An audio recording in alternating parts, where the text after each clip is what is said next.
तब जैसे कि 11th का एग्जाम तुम लोग का मार्च में ही होना था ना, स्कूल का? चल रहा है। अच्छा, कब खत्म हो रहा है? 13 मार्च। 9 तारीख। अ, तो ठीक ही है। ठीक है, तो ये हम लोग 12th का चैप्टर शुरू करने जा रहे हैं। तो 12th में हम लोग क्या हुआ? तो वो अतुल सर को भेजे हैं। अच्छा, ठीक है। सर ही तो 12 का ही था। कौन सा? ही 12 का ही तो था। नहीं, वो 11th का है। एचसीबी में वॉल्यूम 2 में दे रखा है, लेकिन वो 11th का ही सेकेंड पार्ट है एनसीईआरटी के हिसाब से। ठीक है, और रे ऑप्टिक्स जो है वो 12th में है। तो जैसे कि हम लोग 12th में आ रहे हैं, तो 11th का जो पोर्शन है उसे हम मैक्रो फिजिक्स टर्म देते हैं, और जो 12th का है उसे माइक्रो फिजिक्स। ठीक है, दोनों का अंतर क्या है? तो मैक्रो जो था उसमें लगभग हमें जो चीजें हैं वो हमें दिखती हैं, जैसे गाड़ी चल रही है, एसएचएम होता हुआ, इन सब चीजों को हम लोग देख सकते हैं ज्यादा ही। ठीक है, लेकिन इस चैप्टर में, मतलब इसमें या फिर 12th के लगभग हम लोग चैप्टर में जो पढ़ते हैं वो माइक्रो फिजिक्स होता है। इलेक्ट्रॉन्स के बारे में ज्यादा चर्चा होती है, जिसे हम लोग माइक्रोस्कोप से भी आसानी से नहीं देख सकते हैं। और जैसे कि अनसर्टेनिटी प्रिंसिपल पढ़े होंगे कि हम लोग आज तक इलेक्ट्रॉन को देख भी नहीं पाए, तो हम लोग उसके प्रॉपर्टी, उसके कारण जो भी इफेक्ट होते हैं, उस चीज के बारे में हम लोग इस चैप्टर में पढ़ते हैं। इस चैप्टर या आने वाले जो भी चैप्टर हैं, जिसे हम माइक्रो फिजिक्स बोलते हैं। ठीक है, यानी कि इसमें जो होंगे हमें फील करना पड़ेगा कि हाँ भाई ऐसा हो रहा हो। अगर जो हमारा थ्योरी है, कोई भी अगर थ्योरी दे रखा है, अगर वो थ्योरी सही है या गलत है, जो भी है, लेकिन अगर पहले से वो एक्सपेरिमेंटल है, यानी कि हम उसे सही ही मानेंगे। हाँ, आगे चल के अगर तुम एक्सपेरिमेंट करो, गलत साबित कर दो तो अलग बात है, लेकिन अभी तक हम लोग उस चीज को सही मानते आए हैं। सारा थ्योरेटिकल है, एक्सपेरिमेंट किए जाए गए हैं, उस पर थ्योरी दे रखा है, क्योंकि हम लोग उसको रियल लाइफ में कैसे मूव करता है, जैसे एटॉमिक स्ट्रक्चर पढ़े हो, तो उसमें बहुत सारे लॉ है। पहले ये है, ये इन्होंने अपना थ्योरी दिया, फिर डाल्टन ने अपना एटॉमिक थ्योरी दिया, ऐसे करते करते लास्ट में बोर मॉडल हम लोग मानते हैं, वो भी सिर्फ हाइड्रोजन लाइक एटम्स के लिए। बाकी के लिए भी उसी तरीके का हम लोग कुछ मान के कर लेते हैं। तो वैसे ही जैसे जैसे टेक्नोलॉजी एडवांस होगा, वैसे वैसे हम लोग हो सकता है उन चीजों के बारे में और डिटेल में जान सके। तो वही है कि 11th में जो हम लोग पोर्शन पढ़े थे, जैसे कि मैकेनिक्स, ये सब चीजें, तो माइक्रो फिजिक्स कहलाता है, क्योंकि उसमें हम लोग फील कर सकते हैं, देख सकते हैं, समझ सकते हैं। लेकिन इसमें जो है, उसमें डायरेक्टली हमें थ्योरेटिकल ही सोचना पड़ेगा, और उसी पे बेस्ड हमें सब कुछ करना होगा। ठीक है, रियल लाइफ में हमें ऐसा होता हुआ दिखेगा नहीं। जैसे करंट के बारे में हम पढ़ेंगे, तो करंट में हम बोलेंगे कि वायर है, वायर में जो है इलेक्ट्रॉन्स भाग रहे हैं, मूव कर रहे हैं, और उसी की वजह से करंट जो है एक जगह से दूसरी जगह जा रहा है और बल्ब को जला रहा है। हम अगर वायर को खोल भी दें, ठीक है, ऊपर का जो इंसुलेटर होता है, प्लास्टिक कवरिंग होता है, उसे हटा भी दें, तब भी हम वो चीज देख नहीं पाएंगे। ठीक है, तो इसलिए इसे हम माइक्रोफिजिक्स कहते हैं। ठीक है, और अगर जेई मेंस सबका एग्जाम देना है, तो 11th का जितना इम्पोर्टेंट है उतना इम्पोर्टेंट 12th के, दोनों चीजें इम्पोर्टेंट है। बोर्ड के लिए सिर्फ 12th से पूछा जाएगा। ठीक है, तो बोर्ड के लिए तो आराम से हो जाएगा। तो आगे अगर हम लोग 12th पढ़ेंगे, तो हमेशा टाइम टू टाइम, कभी भी समय मिले तो टाइम निकाल के पीछे का जो 11th के पोर्शन है उसे रिवीजन करते चलना। ठीक है, नहीं तो ऐसा ना हो कि जब ये खत्म हो तो 11th सब भूल गए हो। ठीक है, तो हम लोग शुरू करते हैं पहला चैप्टर। तो हम लोग जो है से बनाएंगे हाँ तो हो बोल। जाएगा। क्या? एचसी मामा को फिर से बनाएंगे तो हो जाएगा डिवीजन। किसमें? सर HC वर्मा को अगर फिर से बनाएंगे तो डिवीजन हो जाएगा। हो तो जाना चाहिए, लेकिन ज्यादा बेस्ट होता है कि अगर रिवीजन करना है तो कोई भी एक नया क्वेश्चन बैंक लेके सॉल्व करो। ठीक है, पहले से रखे हो गए 2-3 क्वेश्चन बैंक तो होगा ही, कोई भी एक उठा के अगर बना लिए हो पूरा तब। और रिवीजन के दौरान जैसे कि बहुत सारे क्वेश्चन होते हैं बेसिक बेसिक होते हैं, ठीक है, तो उस पे हम लोग ऐसे ही टिक लगाए होते हैं। जो बढ़िया होता है उस पर अलग तरह का डिजाइन होता है, तो जो बढ़िया इंफॉर्मेटिव होता है उसे रिवीजन करो, समय भी बचाना है। क्योंकि जो साल भर करे हैं एक चैप्टर में 10 दिन दिए होंगे, वो 1 दिन 2 दिन में हमको रिवीजन करना होगा। ठीक है, तो टाइम मैनेजमेंट के साथ ही करना है।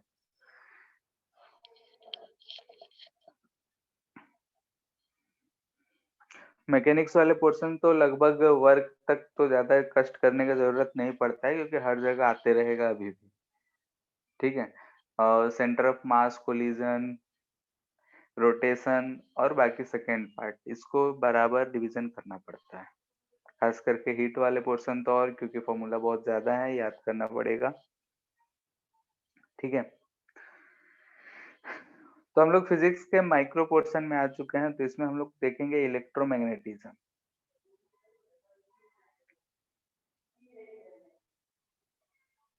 ठीक है, इलेक्ट्रोमैग्नेटिज्म यानी कि एनसीईआरटी के हिसाब से फर्स्ट वॉल्यूम जो है, यानी कि चैप्टर 1 to 8 जो भी है वो हम लोग इसी में पढ़ने वाले।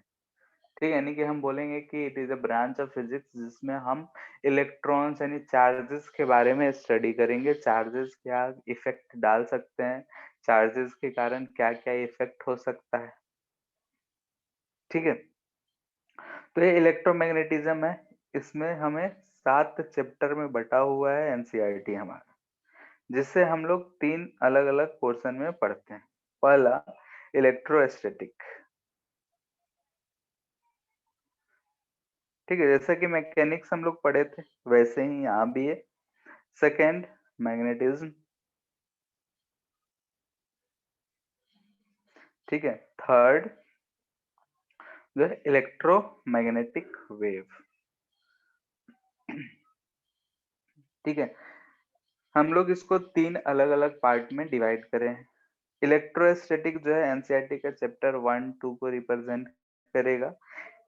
यहाँ पे इलेक्ट्रो शब्द जो है ये आता है चार्ज से, यानी कि इलेक्ट्रॉन चार्ज को रिप्रेजेंट करता है, और एस्थेटिक यानी कि रेस्ट। ठीक है, यानी कि चार्जेस को अगर हम रेस्ट पे एज्यूम कर रहे हैं कंडक्टर के रिस्पेक्ट में, किसी भी कंडक्टर में अगर हम चार्ज की बात कर रहे हैं और वो चार्ज अगर रेस्ट में है, मूविंग नहीं है, तो वैसा यानी कि चार्ज जब रेस्ट में है तो उसे हम इलेक्ट्रोस्टैटिक पोर्शन कहेंगे। सबसे पहले हम लोग इसी के बारे में पढ़ेंगे। मैग्नेटिज्म ये जो है आगे आएगा। करंट, करंट जो है पढ़ने के बाद उसके बाद करंट का इफेक्ट। ठीक है, यानी कि उसमें चार्जेस जो होंगे, charges moves with uniform velocity. ठीक है, चार्जेस जब यूनिफॉर्म वेलोसिटी से मूव करते हैं, ठीक है, तो उसमें मैग्नेटिज्म प्रॉपर्टी भी आ जाता है। जैसे करंट, करंट में हम लोग बोलते हैं कि चार्ज जो है फिक्स्ड वेलोसिटी से मूव कर रहा होता है, अगर कांस्टेंट पोटेंशियल डिफरेंस हम लगाए हैं तो वैसे केसेस में हमें दिखेगा कि मैग्नेटिक फील्ड भी प्रोड्यूस हो रहा है, मैग्नेटिक इफेक्ट भी प्रोड्यूस हो रहा है। तो उन सब चीजों के बारे में अगर हम लोग पढ़ेंगे तो उसे हम लोग मैग्नेटिज्म में पढ़ते हैं। फिर लास्ट में इलेक्ट्रोमैग्नेटिक वेव। इसमें जो चार्ज होगा वो एक्सेलरेटेड होगा, एक्सेलरेटेड चार्ज होगा, यानी कि चार्ज जो होगा वो एक्सेलरेशन में होगा। ऐसा नहीं है कि चार्ज जब यूनिफॉर्म मोशन में है तो इलेक्ट्रोस्टैटिक इफेक्ट नहीं होगा, इलेक्ट्रिक फील्ड नहीं होगा, तब भी होगा, लेकिन एक्स्ट्रा इफेक्ट आ जा रहा है मैग्नेटिज्म, तो उसे हम लोग पढ़ेंगे। यहाँ पे एक्सेलरेशन आ रहा है, एक्सेलरेटेड चार्ज जो होता है वो सोर्स ऑफ एनर्जी हो जाता है। ठीक है, जब वो एक्सेलरेट करता है तो हम देखेंगे कि वो एनर्जी को रिलीज करता है, जिस एनर्जी को हम लोग इलेक्ट्रोमैग्नेटिक वेव कहते हैं। ये X rays, gamma rays, visible जो लाइट होता है, इन सब चीज के बारे में हम लोग देखेंगे, जो कि हमारा इलेक्ट्रोमैग्नेटिक वेव होता है। ठीक है, तो हम लोग बेसिकली जो है आने वाले क्लास के हिसाब से मान लो 2-3 मंथ, 3-4 मंथ यही सब चीज हम लोग करने वाले हैं कि इलेक्ट्रॉन के बारे में, चार्जेस के बारे में, उसके इफेक्ट, ये सब चीज क्या होते हैं, उन सब चीज के बारे में हम लोग पढ़ने वाले हैं। ठीक है, तो यहाँ पे हम लोग हर समय बात कर रहे हैं कि चार्ज के बारे में हमें पढ़ना है। तो चार्ज के बारे में अगर पढ़ना है तो चार्ज क्या होता है वो जानना भी जरूरी है। ठीक है, तो चार्ज क्या होता है वो चीज कैसे जान सकते हैं, बोलो। प्रॉपर्टी चार्ज होता क्या है होता मैटर का। है, ठीक है, तो उसी के बारे में हम लोग पढ़ते हैं, समझते हैं पहले चार्ज हम कहते किसे, क्योंकि उसी के बारे में हमें जानना है। तो क्या है उसका प्रॉपर्टी, क्या है वो सब चीज हमें जानना जरूरी। तो चार्ज, ठीक है, बहुत सारे बुक्स अगर पढ़ोगे तो उसमें बहुत ही कहानी दिया रहता है। ठीक है, वो कहानी से ज्यादा कोई फर्क पड़ता है नहीं, तो हम वो सब चीज नहीं कुछ कहने जा रहे हैं कि इतने सर सदियों पहले ऐसा कुछ हुआ था। हाँ, सुना दीजिए एक दो कहानी। वो सब कहानी किसी काम का नहीं है। यही है कि ग्रीक है 500 बीसी ईसा पूर्व, जैसे था कि एक रॉड लिया था आदमी, कपड़ा में घिसा तो लाइटनिंग हुआ, ऐसा ऐसा हुआ, तो सब चीजें रहता है। तो उससे कोई ज्यादा फर्क नहीं पड़ता, हम लोग सिंपली आते हैं अपने कहानी पे। ठीक है, क्योंकि अभी बहुत लंबा सफर तय करना है। तो इलेक्ट्रोस्टैटिक अगर हम बोल रहे हैं तो electrostatic is a branch of physics which deals with charges at rest, यानी कि चार्ज अगर रेस्ट पे रहेगा तो उसे हम इलेक्ट्रोस्टैटिक में पढ़ना है। ठीक है, चार्ज जब यूनिफॉर्म मोशन होगा तो इलेक्ट्रो मैग्नेटिज्म में, और फिर एक्सेलरेटेड होगा तो एमडब्ल्यू। अब यहाँ पे अगर हम चार्जेस के बारे में बात कर रहे हैं तो चार्ज है ही क्या चीज, तो हम लोग इसको डिफाइन करते हैं किसी भी मैटर का, charge of a matter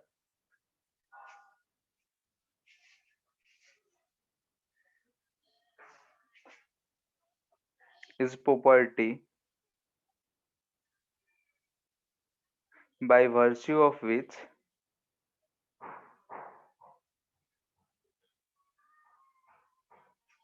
it shows electrostatic में पढ़ रहे हैं तो इसलिए यहाँ पे इलेक्ट्रोस्टैटिक या फिर इलेक्ट्रोमैग्नेटिक बिहेवियर लिख देते हैं, तो हम यहाँ लिख रहे हैं इलेक्ट्रोस्टैटिक अट्रैक्शन और रिपल्सन।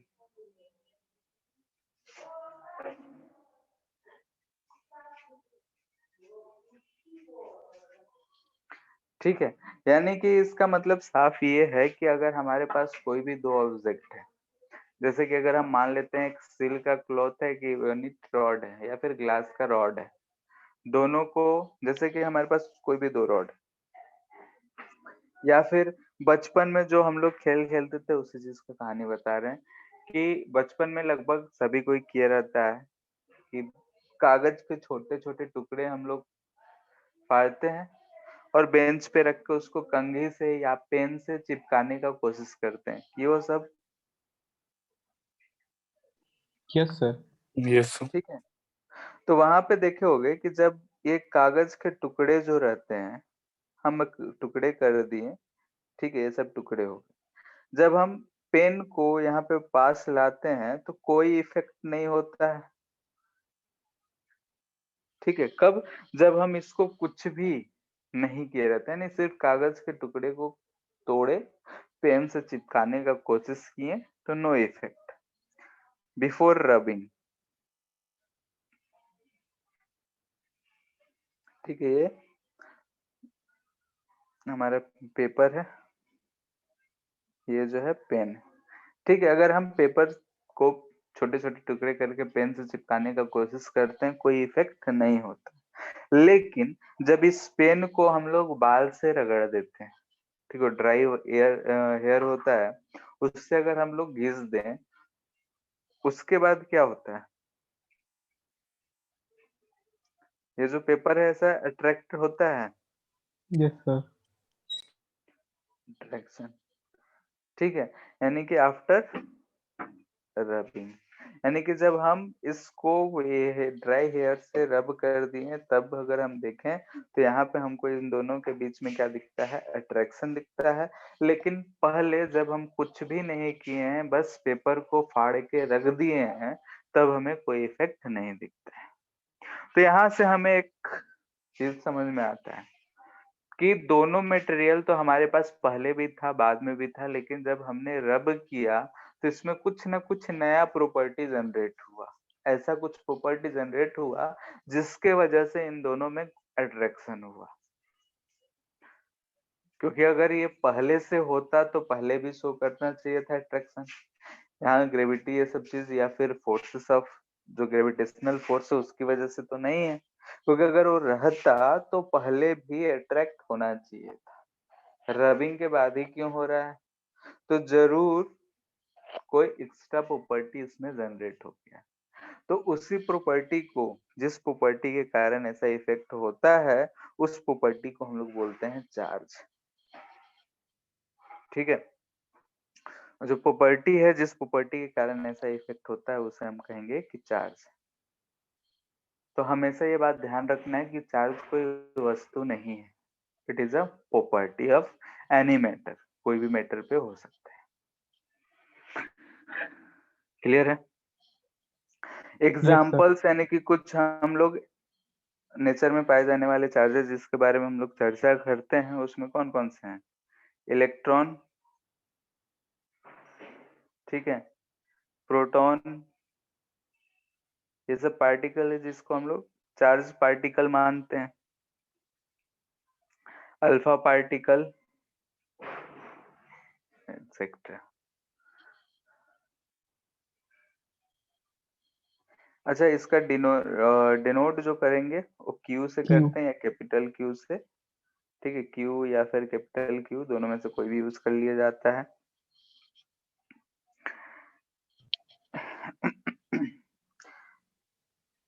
ये चार्ज हो गया। टाइप्स की अगर हम बात करें तो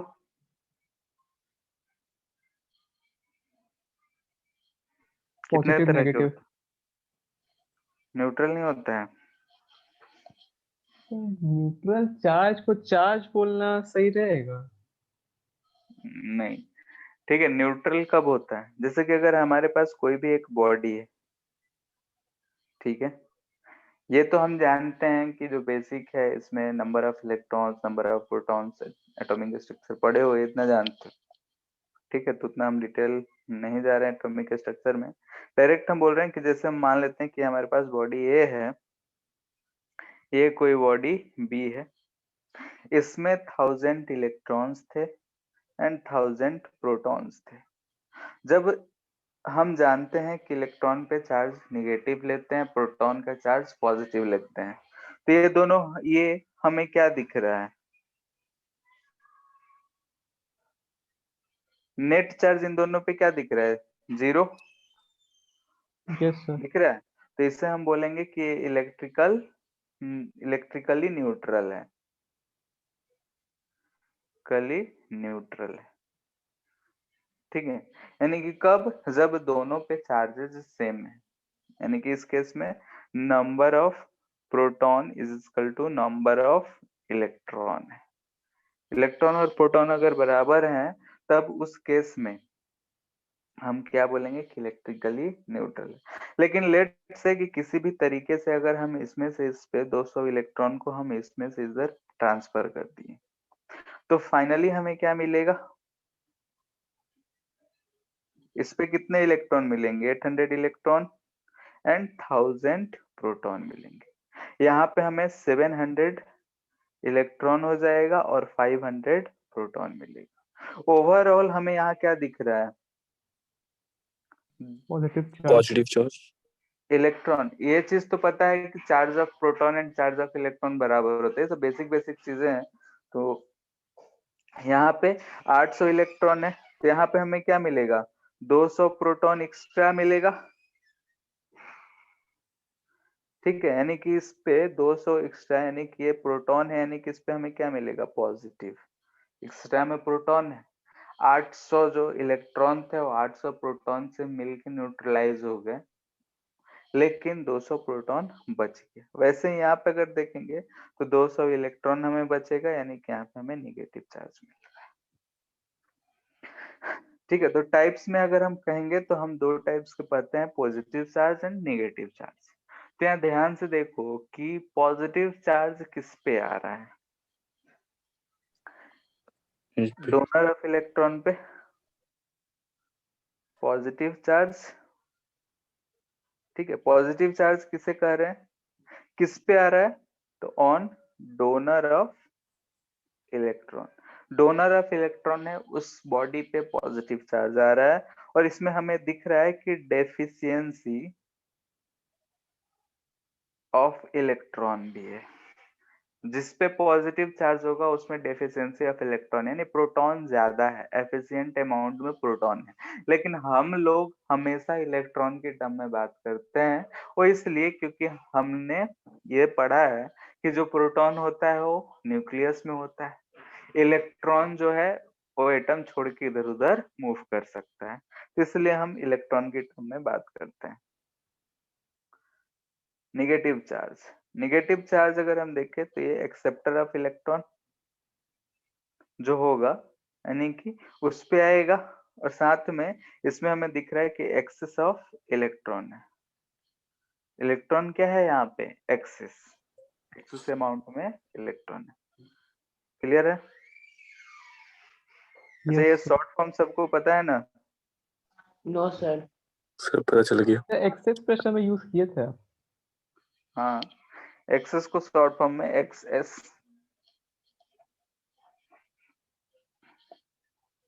क्लियर है? तो ये हमारा टाइप्स दिखा।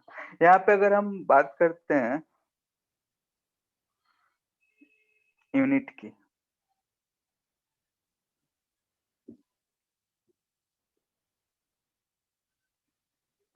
ठीक है, तो चार्ज जो है हमारा, इसका यूनिट क्या है, कूलम। कूलम, जिसे हम सी से लिखते हैं। कूलम साइंटिस्ट का नाम है, उन्हीं के ऊपर इसका यूनिट है। और इसका ये जो है ऐसा यूनिट हम लोग यूज करते हैं, सीजीएस यूनिट।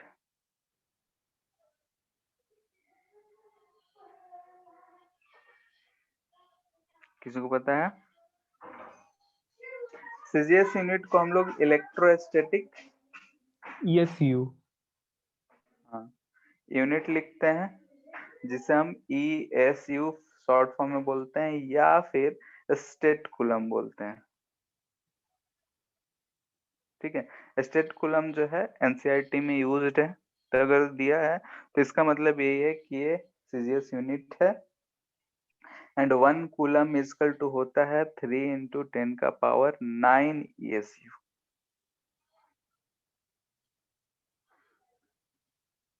ठीक है, ये दोनों में रिलेशन है।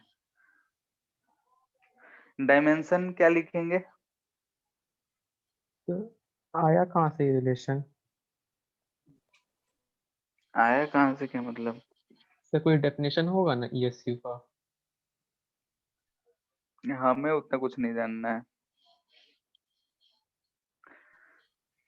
ठीक है, होगा कुछ, हमको भी नहीं पता है। ठीक है, रिलेशन है, याद रखो। अब जैसे कि 1 मीटर है, उसको 1 सेंटीमीटर में कौन दे सकता है, देखना कहीं गूगल पे मिले तो। ठीक है, तो यहाँ पे अगर हम डायमेंशनल फॉर्मूला की अगर बात करें तो क्या होगा? सर, C ही होता है ना इसका डायमेंशन? हम्म? क्या होगा? हाँ, चार्ज का डायमेंशन तो C होता है ना, बस। नहीं, डायमेंशनल फार्मूला हम लोग MLT7 जो फंडामेंटल यूनिट्स थे उसमें हम लोग यूज करते हैं। तो कूलम है ना एक फंडामेंटल यूनिट? नहीं, एम्पियर के टर्म में आएगा। सर नहीं है। करंट ना था, करंट ना था। कूलम कहाँ था फंडामेंटल यूनिट? कौन कौन से थे फंडामेंटल यूनिट बताओ। मास, लेंथ, टाइम। हाँ, और लुमिनस तीन ही। इंटेंसिटी, हाँ फॉर्मूला। मोल। हाँ, टेम्परेचर एंड करंट यही था। Sir Yes, sir. 80 है क्या? हाँ, तो क्या होगा करंट, यानी कि हम जानते हैं I इक्वल टू क्या होता है, Q बाई टी होता है। तो Q equal to I T. तो इसका जो डायमेंशन लिखेंगे M0 L0 टी का power T into 80 use short form में हम ऐसे लिख सकते हैं।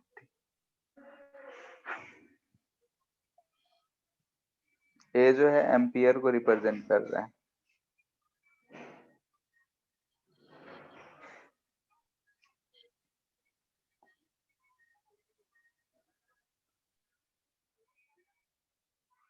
प्रॉपर्टीज, ठीक है, हम लोग चार्ज की प्रॉपर्टीज के बारे में बात कर रहे हैं। तो पहला, क्वांटिटी कैसा है, ये स्केलर या वेक्टर? स्केलर। स्केलर क्वांटिटी है क्योंकि इलेक्ट्रॉन नेगेटिव है, तो उसका डायरेक्शन से हमें कुछ पता सर फर्क एक मिनट पड़ता है। हल्का सा ऊपर कीजिए ना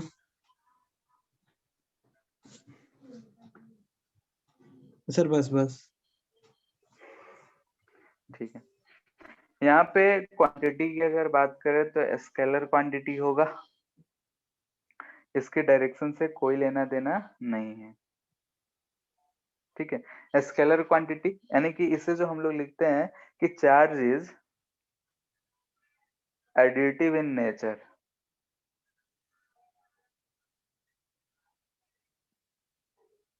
ठीक है, यानी कि अगर हमारे पास ऊपर भी देखे कि एक प्रोटॉन था एक इलेक्ट्रॉन था, तो दोनों मिलके 0 हो गया। ठीक, किस डायरेक्शन किधर क्या है उससे कोई फर्क नहीं पड़ता है, एडिटिव इन नेचर होता है, हम डायरेक्टली ऐड कर सकते हैं। सेकेंड, अगर हमारे पास पॉजिटिव पॉजिटिव चार्ज है या नेगेटिव नेगेटिव चार्ज है या फिर पॉजिटिव नेगेटिव हो सकता है, तो यहाँ पे हमें क्या दिख रहा है, ये भी पॉजिटिव ये भी पॉजिटिव, ये नेगेटिव, तो यहाँ पे हमें दिख रहा है कि लाइक चार्ज है। ठीक है, यहाँ पे हमें क्या दिख रहा है, अनलाइक चार्ज, यानी कि अलग अलग। ठीक है, तो लाइक चार्ज होगा तो हमें क्या देगा, attraction. Like charge repulsion, sir, repulsion. And unlike charge होगा वो अट्रैक्शन। अट्रैक्शन। ठीक है, तो इसको स्टेटमेंट में हम लोग ऐसा लिखते हैं कि like charges repel each other and unlike charges attract each other. याद रहेगा देख के। सर वो ठीक है, चार्ज इज ऑलवेज एडिटिव होगा। हाँ, हमेशा जोड़ से दो चार्जेस है तो हम लोग आराम से जोड़ सकते हैं, हमें वेक्टर यस का कोई टेंशन नहीं लेना है। ठीक है, यहाँ पे जो है लाइक चार्जेस रिपेल करेंगे, अनलाइक चार्जेस अट्रैक्ट करेंगे। यहाँ पे इंसानों की तरह कोई क्या बोलते हैं एक्सेप्शन नहीं। क्लियर है? यस। Yes sir. ठीक है, इंसान में आजकल एक्सेप्शन आने लगा है ना, बात समझ रहे हो ना? Yes sir. Yes sir. ठीक, ठीक है, तो यहाँ पे हमेशा अगर पॉइंट चार्जेस की बात की जाएगी और अगर दो लाइक चार्ज है तो हमेशा रिपल्सन, अनलाइक चार्ज है तो अट्रैक्शन होगा। ठीक है, इसके बाद हम लोग बोलते हैं कि चार्ज जो है वो कंजर्व होता है, चार्ज इज कंजर्व्ड। कंजर्व्ड का मतलब sir neither charge created can neither neither be created nor be destroyed. destroyed. ठीक है, जैसे कि अगर हम एक बंद कमरा है उसमें अगर मान लेते हैं कि स्टूडेंट्स हैं 45 बच्चे बैठे हुए हैं, चारों ओर से बंद है, ना कोई अंदर आ सकता है ना कोई बाहर जा सकता है। तो क्या होगा कि फर्स्ट पीरियड में अगर जितने बच्चे थे लास्ट पीरियड में भी उतने ही बच्चे उसमें रहेंगे। ठीक है, यानी कि भले ही अपना पोजीशन एक जगह से दूसरे जगह चेंज कर लिए हो, जो फर्स्ट बेंच पे बैठा हो लास्ट बेंच पे पहुंच गया हो, लेकिन ओवरऑल हम रूम की बात करें तो ओवरऑल अगर हम रूम को एक आइसोलेट कर लिए हैं स्कूल से, तो उसमें जितने बच्चे पहले थे उतने ही बाद में रहेंगे। ठीक है, तो उस चीज को हम लोग इस टर्म में लिखते हैं कि फॉर एन आइसोलेटेड सिस्टम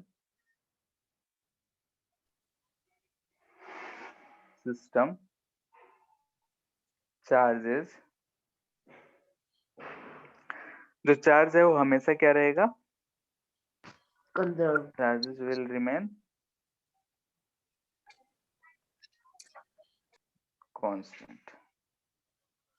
ठीक है, चार्ज जो रहेगा हमेशा कांस्टेंट रहेगा। हो सकता है कि एक बॉडी से दूसरे बॉडी मूव कर सकता है, लेकिन for an isolated system constant रहेगा। इट में transfer from one body to other. ठीक है, एक बॉडी से अदर बॉडी पे ये ट्रांसफर हो सकता है, लेकिन टोटल कांस्टेंट रहेगा। और बचपन से हम लोग जो टर्म इस चीज के लिए यूज करते हैं वो भी हम लोग यहाँ पे बोल सकते हैं कि charge can neither be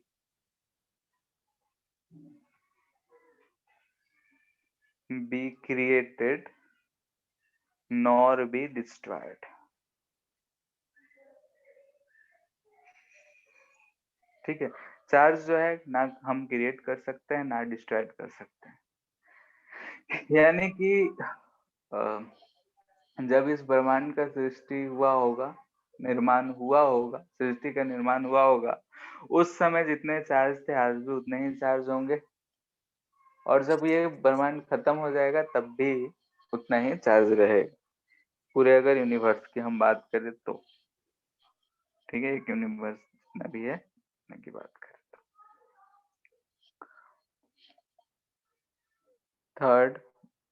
third था ना? फोर्थ होगा।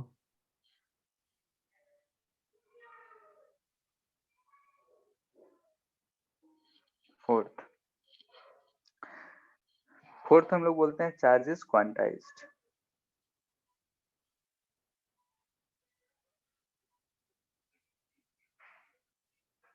ठीक है, चार्जेस क्वांटाइज्ड। क्वांटाइजेशन का मतलब क्या होता है? So कोई vector क्वांटिटी addition. दूसरे क्वांटिटी का एक इंटीग्रल मल्टीपल हो।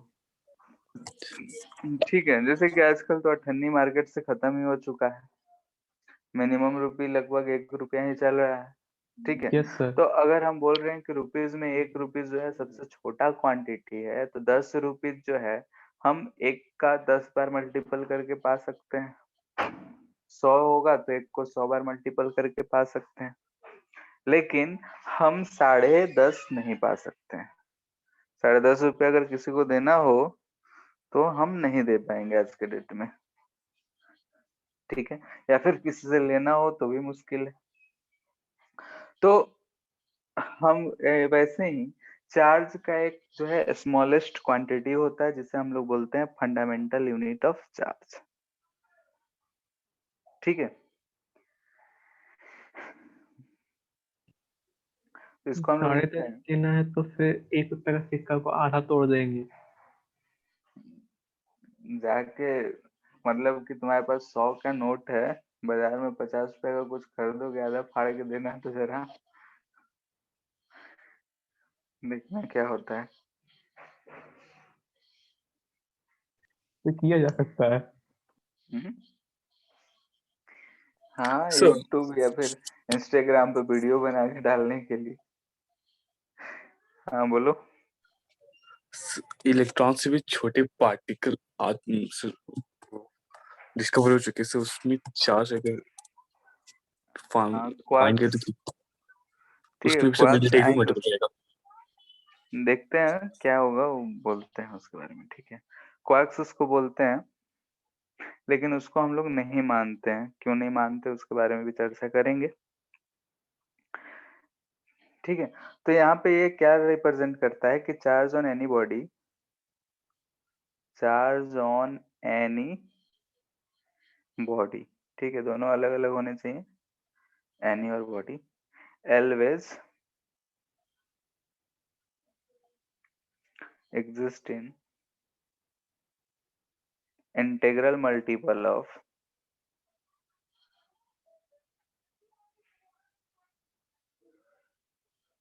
smallest unit,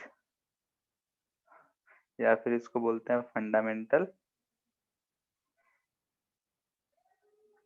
unit of charge, ठीक है, जिसे हम लोग ई से रिप्रेजेंट करते हैं। ठीक है, ये फंडामेंटल यूनिट ऑफ चार्ज जो ई होता है, इसका वैल्यू जो होता है हम लोग बोलते हैं कि it is equal to charge of a electron. ठीक है, चार्ज ऑन अ इलेक्ट्रॉन, एक इलेक्ट्रॉन पे जितना चार्ज होगा उसी का वैल्यू हम लोग ई लिखते हैं। ठीक है, एक इलेक्ट्रॉन पे जितना चार्ज होगा उस चार्ज को हम लोग स्मॉलेस्ट यूनिट या फंडामेंटल यूनिट ऑफ चार्ज कहते हैं। तो यहाँ से अगर हम किसी बॉडी पे चार्ज लिखेंगे तो Q जो होगा वो N इंटू ई होगा। ठीक है, Q is equal to N into E. N यहाँ पे क्या है, N is any integer.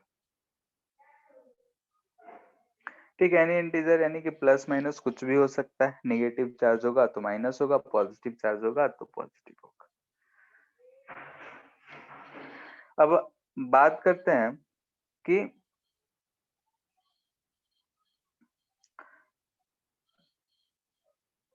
Quarks. ठीक है, क्वार्क्स जो होते हैं ये पाए जाते हैं हमें कि प्लस माइनस 1/3 और प्लस माइनस 2/3 के फॉर्म में। ठीक है, यहाँ पे हमें क्या दिख रहा है कि फ्रैक्शन ऑफ ई है, यानी कि हमने बोला इंटीग्रल मल्टीपल, लेकिन यहाँ इंटीग्रल मल्टीपल नहीं। ठीक है, ये हमें बताया गया कि जो क्वार्क्स हैं, जो चार्ज हैं, इस इतना चार्ज जो है वो पाया जाता है, लेकिन इस जो चार्ज है इसका लाइफ स्पेन इतना कम होता है कि हम इसको स्टेबल मानते ही नहीं हैं। ठीक है, यानी कि इस फॉर्म में जो होते हैं उसे हम क्वार्क्स कहते हैं। लाइफ स्पेन जो होता है इज वेरी लेस। ठीक है, लाइफ स्पेन जो है इसका बहुत कम है, बहुत कम। अगर लाइफ स्पेन इसका बहुत कम है इसीलिए हम लोग बोलते हैं कि लेस स्टेबल है। ठीक है, यानी कि बहुत कम समय के लिए ही हमें पाया जाता है, तो इसलिए हम इसे कंसिडर नहीं करते हैं। ठीक है, hence not considered as quantum charge. ठीक है, यानी कि एक जो फंडामेंटल चार्ज है वो हम लोग इसे एज नहीं करते। क्लियर है? यस। ठीक है, इसीलिए हम लोग हमेशा क्या लिखेंगे, क्यू, किसी भी बॉडी पे चार्ज जो होगा वो इंटू ई का मल्टीपल होगा। तो स्पेलिंग क्या था कॉज का? QUARKS।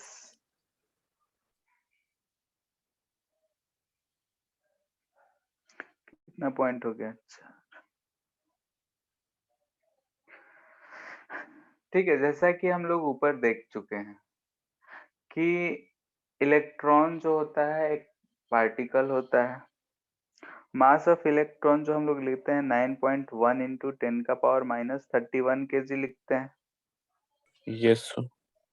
ठीक है, तो अगर हम बोल रहे हैं कि किसी एक बॉडी से इलेक्ट्रॉन को हम दूसरे बॉडी पे भेज रहे हैं तो मास का एक्सचेंज हो रहा है। यस। ठीक है, Yes. तो अगर हम बोल रहे हैं कि यहाँ पे एक कोई बॉडी है, यहाँ दूसरा एक बॉडी है, ये ए है, ये बी है, तो हमें अगर बोला जाए कि इसका मास पहले Ma है, इसका मास पहले Mb है, अगर हम इसमें से कुछ इलेक्ट्रॉन्स को ट्रांसफर कर दें तो जो फाइनल यानी कि Ma' जो होगा वो क्या हो जाएगा, लेस देन Ma हो जाएगा, और यस। Mb' जो होगा वो ग्रेटर देन mb हो जाएगा। mb डैश क्या है? बाद का मास। ma डैश क्या है? कम का मास। तो ये बात हमेशा ध्यान रखना है कि इलेक्ट्रॉन जो है मास कंसिस्ट करता है, और जो फंडामेंटल चार्ज है हम ये मान रहे हैं। कभी भी किसी भी बॉडी पे चार्ज जब एग्जिस्ट कर रहा है तो हम लोग क्या मानते हैं, उसमें से या तो हम इलेक्ट्रॉन को निकाले हैं या फिर हमने उस पे इलेक्ट्रॉन को दिया है। ठीक है, एटॉमिक स्ट्रक्चर में एटम लेवल पे तुम लोग पढ़े होगे इस चीज का, कि अगर उस पे पॉजिटिव चार्ज आता है आयन पे, यानी कि हमने उसमें से इलेक्ट्रॉन निकाला होगा। जैसे सोडियम है, सोडियम में से एक इलेक्ट्रॉन निकालते हैं तो Na प्लस आता है। ठीक है, और किसी में अगर हम इलेक्ट्रॉन उसमें देते हैं तो उस पे माइनस आता है। ठीक है, वो सब क्यों होता है? तो अपना स्टेबिलिटी ये सब चीज गेन करने के लिए, वो सब जो भी। तो यहाँ पे अगर हम ए से इलेक्ट्रॉन को उस पे भेजे हैं तो हमें यहाँ पे दिख रहा है मास। तो यहाँ से हम लोग बोलते हैं कि charge is always associated with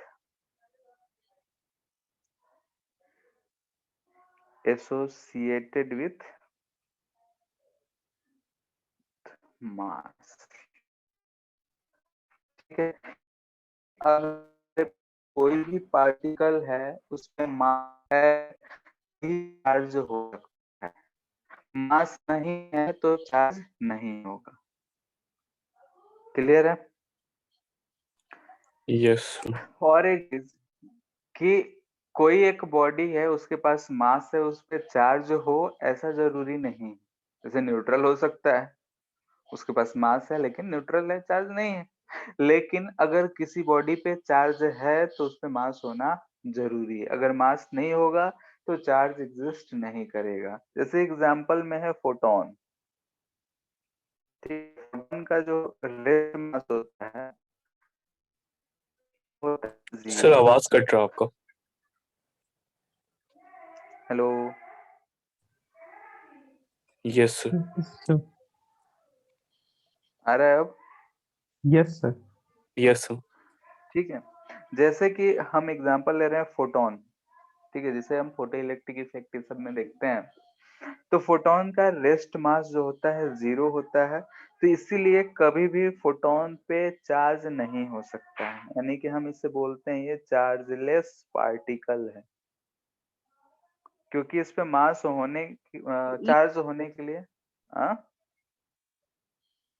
तो हेलो, चार्जलेस छूट गया। चार्जलेस, यही। ठीक है, चार्जलेस पार्टिकल है, यानी कि अगर इसका मास 0 है तो हम इस पे कभी भी चार्ज नहीं देते ना, तो हमने इससे इलेक्ट्रॉन निकाला है।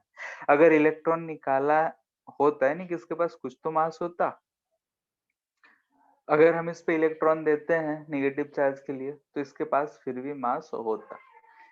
ठीक है, लेकिन ऐसा कुछ नहीं है, इसका रेस्ट मास 0 है, तो इसे हम बोलते हैं कि ये चार्जलेस पार्टिकल है, इस पे कोई चार्ज एग्जिस्ट नहीं करता है। यानी कि ये चीज हमेशा ध्यान रखना है कि चार्ज जो होगा हमेशा वैसे बॉडी पे होगा जिसके पास मास होगा। क्लियर है? It is always associated with mass. Sixth,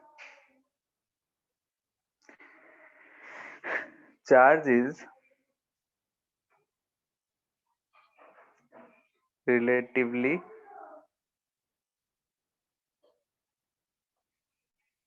invariant. Sir जब मूव करेगा तो उसके पास तो मास होगा ना, तो उसके इसमें इसके चार्ज पास फोटो। रेस्ट मास ही नहीं है तो मूव करेगा तो कैसे आएगा? सर तो फिर एनर्जी इसके पास कैसे आता? लैम्डा वेव के फॉर्म में रहता है। सर तो मास बिना एनर्जी कैसे हो सकता? फोटॉन्स हम लोग किसे कहते हैं पता है? Sir bundle of quant. Bundle of quanta energy होता है। ठीक है, यस। एक्चुअली में ये कोई मास नहीं होता है, सिर्फ जो है, जैसे कि हम इलेक्ट्रोमैग्नेटिक वेव की बात कर रहे हैं, तो जो इलेक्ट्रोमैग्नेटिक वेव है उसके पास मास है क्या? नहीं, वेव है, एनर्जी ट्रांसफर हो रहा है एक जगह से दूसरी जगह। वैसा ही ये भी है, इलेक्ट्रोमैग्नेटिक वेव यानी लाइट जो है उसमें हम लोग बोलते हैं कि जो पार्टिकल नेचर बिहेवियर करता है उसमें जो हम पार्टिकल मानते हैं उसे हम फोटोन मानते हैं। ठीक है, यस। जो हमारा मास का फॉर्मूला है ये है रेस्ट मास। ठीक है, ये मास किसी भी समय पे, ये c स्पीड ऑफ लाइट है, v जो है स्पीड ऑफ पार्टिकल है। तो यहाँ पे अगर रेस्ट मास 0 होगा तो किसी स्पीड पे हम चलाएं मास 0 ही होता है। ठीक है, लेकिन इलेक्ट्रॉन्स की अगर हम बात करते हैं तो इलेक्ट्रॉन्स ये सब बहुत ही हाई स्पीड से मूव करते हैं। जो कोई कंडक्टर है उसमें अगर रैंडम मोशन जो होता है उसे हम बोलते हैं 10⁻6 मीटर पर सेकंड के स्पीड से चलता है इलेक्ट्रॉन, तो बहुत हाई स्पीड है, तो उसका मास जो होगा स्पीड के साथ वेरी कर सकता है। तो हमें यहाँ पे दिख रहा है कि मास एक ऐसा प्रॉपर्टी है जो स्पीड के साथ चेंज हो रहा है, यानी कि mass is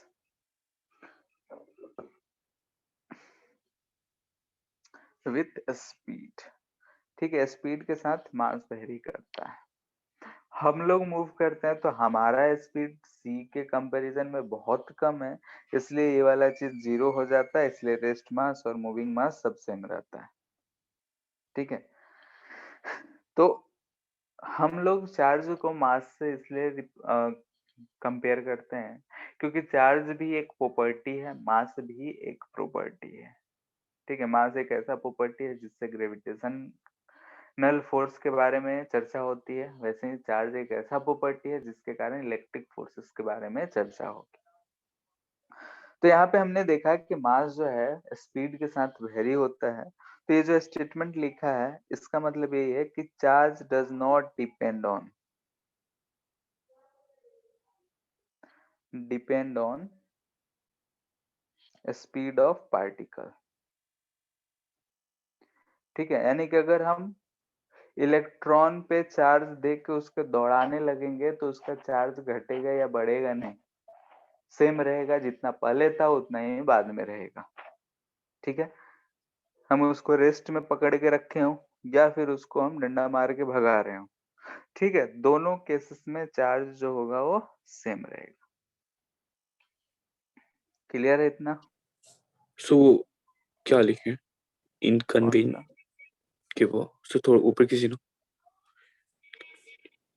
invariant. Yes, invariant है,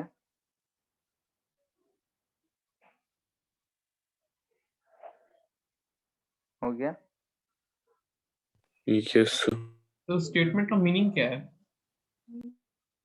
ये वाला यस। नहीं सर, इनवेरिएंट वाला।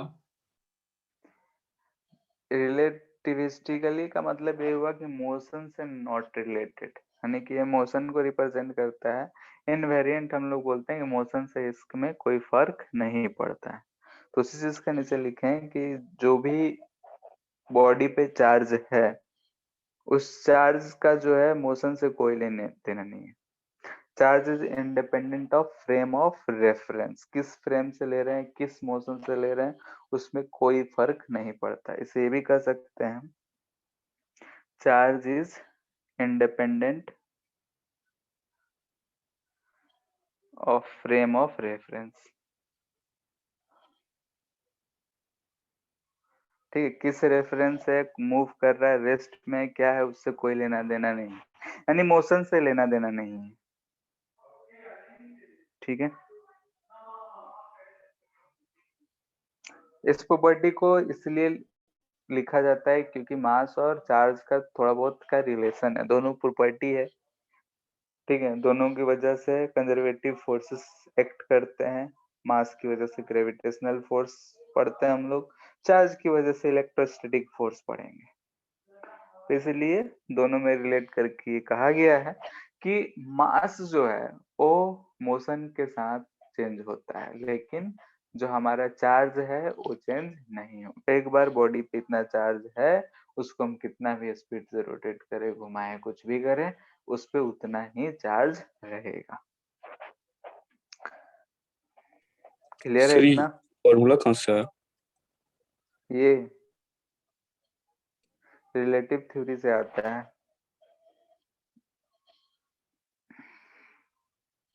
यस। इतना बात में किसी कोई दिक्कत नहीं? No sir.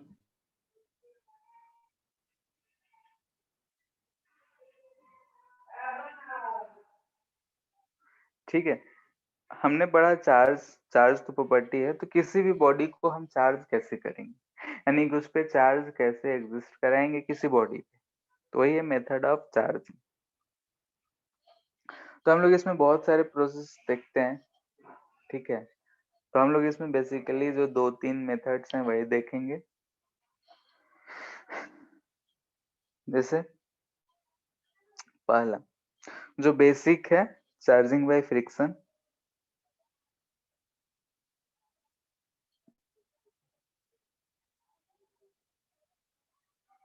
या फिर रबिंग। चार्जिंग बाय फ्रिक्शन या फिर रबिंग, यानी कि अगर हम किसी भी बॉडी है उसको फ्रिक्शन से या फिर रब करने से कैसे चार्ज कर सकते हैं उसके बारे में। तो मान लेते हैं कि हमारे पास एक कोई बॉडी है ए, कोई एक दूसरा बॉडी है बी, ठीक है। दोनों को हमने रब किया। रब किया तो क्या होता है कि जब हम दोनों को रब करे हैं तो किसी एक मटेरियल पे का इलेक्ट्रॉन दूसरे मटेरियल में ट्रांसफर हो जाता है, ठीक है। यानी कि ड्यूरिंग रबिंग जब हम लोग दोनों को रब कर रहे होते हैं तो एक बॉडी का मटेरियल जो इलेक्ट्रॉन्स हैं वो दूसरे बॉडी में ट्रांसफर हो जाते हैं, ठीक है। ठंडी अब मौसम आ रहा है, इस टाइम में चादर पे अगर ड्राई सीजन है, अंधेरे कमरे में हीट करते हैं हम लोग तो चिंगारी टाइप का दिखता है, वो भी क्या है, चार्ज ही, ठीक है। यानी कि हम जब हीट कर रहे होते हैं तो कुछ पार्टिकल जो होते हैं निकलते हैं, ठीक है। तो यहाँ पे हम अगर देख रहे हैं कि दो बॉडी है ए एंड बी, दोनों को अगर हम रब कर रहे हैं तो किसी एक का इलेक्ट्रॉन निकल के दूसरे पे आ गया, तो हम मान लेते हैं कि ए से इलेक्ट्रॉन बी पे गया तो ए पे कैसा चार्ज आ जाएगा, पॉजिटिव, ठीक है। और बी पे कितना क्या आ जाएगा, नेगेटिव, ठीक है। यानी कि हम यहाँ पे देख रहे हैं कि ड्यूरिंग रबिंग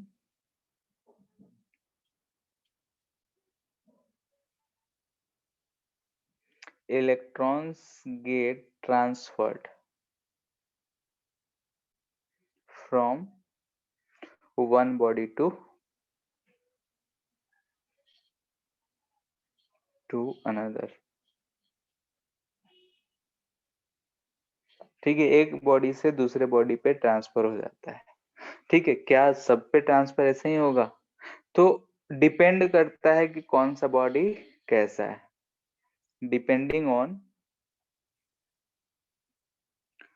इलेक्ट्रॉन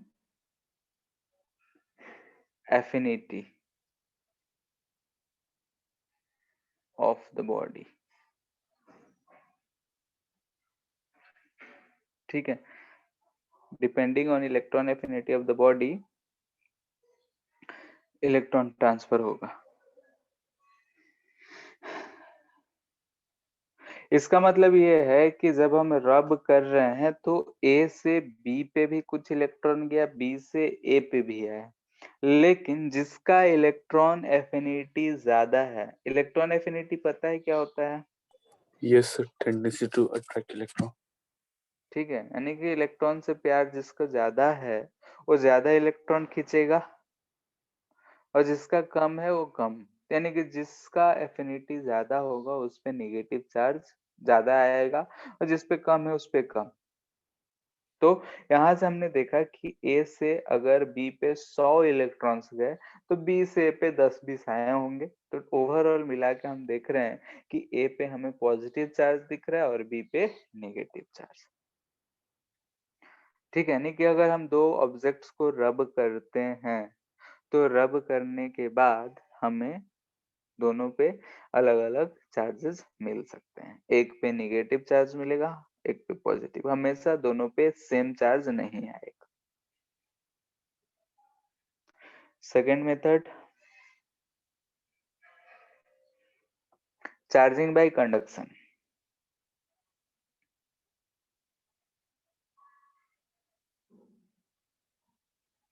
ठीक है, कंडक्शन के थ्रू चार्ज करना है। कंडक्शन यानी फ्लो ऑफ इलेक्ट्रॉन होगा इसमें।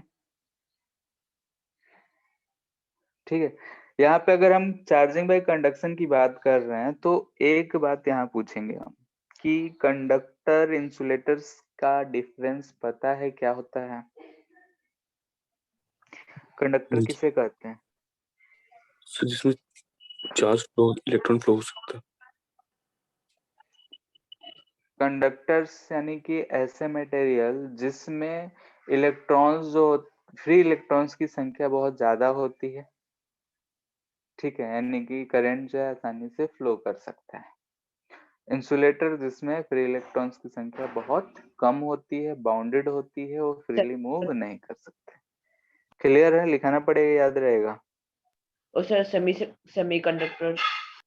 सेमीकंडक्टर ऐसा मटेरियल है जो इन दोनों के बीच में लाई करता है, यानी कि उसमें कुछ कंडीशंस होते हैं जिसके बाद वो जो है कंडक्टिंग की तरह बिहेव करता है। ठीक है, टेम्परेचर डिपेंडेंट होता है, कुछ उसमें हम लोग इम्प्योरिटीज डालते हैं तब वो कंडक्टिंग की तरह बिहेव करता है। बाकी उसका जो प्रॉपर्टी होता है इंसुलेटर और कंडक्टर के बीच में लाई करता है। क्लियर है? ठीक है, तो यहाँ पे हम देख रहे हैं कि चार्जिंग बाय कंडक्शन यानी कि हम कंडक्टर का यूज करेंगे। लेट से कि हमारे पास यहाँ एक कोई कंडक्टर है, इस पे हमने रब करके या कैसे भी पॉजिटिव चार्ज पा चुके हैं। ठीक है, यानी कि ये कंडक्टर है ए,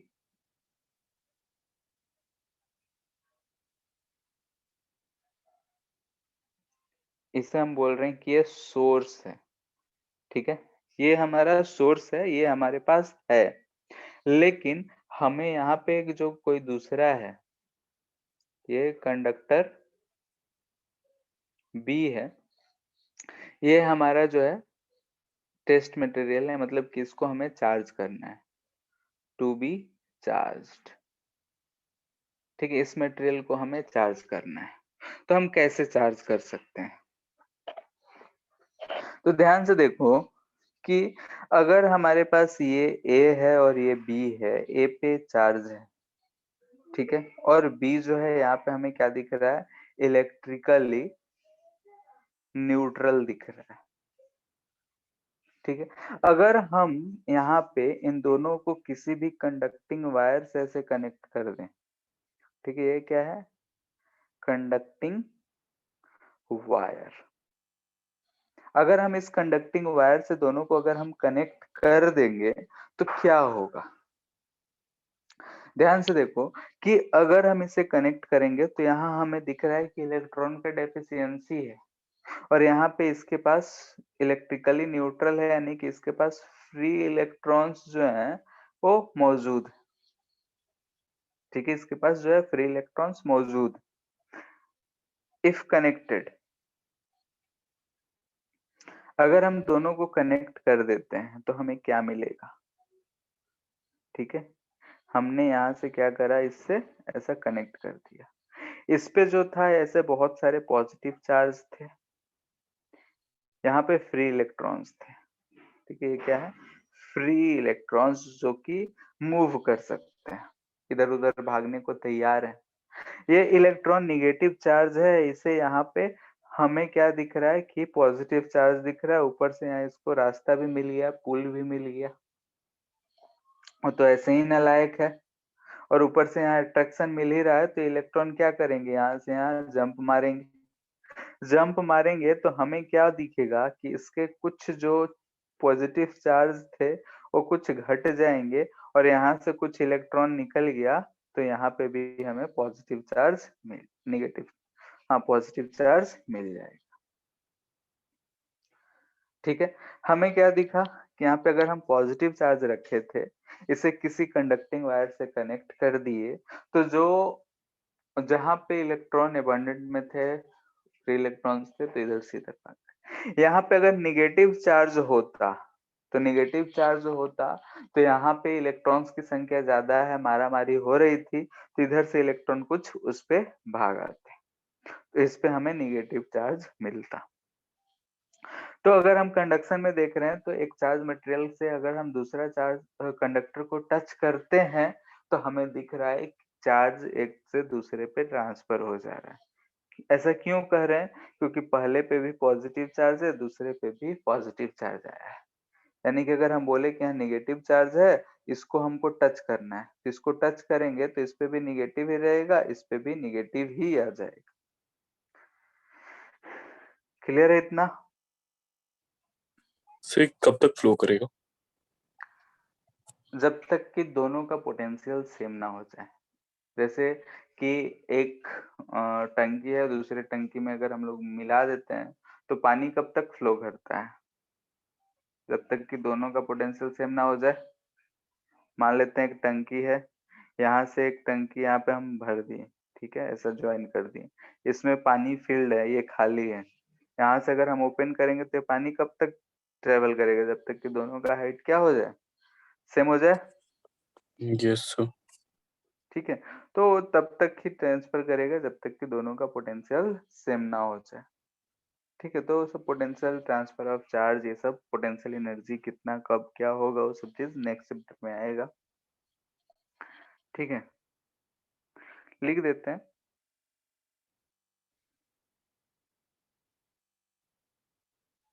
take place till potential becomes equal। जब तक कि पोटेंशियल दोनों का इक्वल नहीं हो जाता है, तब तक ऐसा ट्रांसफर होता रहेगा। ठीक है, हम पूरा स्टेप लिखा नहीं रहे हैं, एनसीईआरटी में दे रखा है, पढ़ लेना, बाकी समझ में आ गया होगा तो जरूरत भी नहीं है।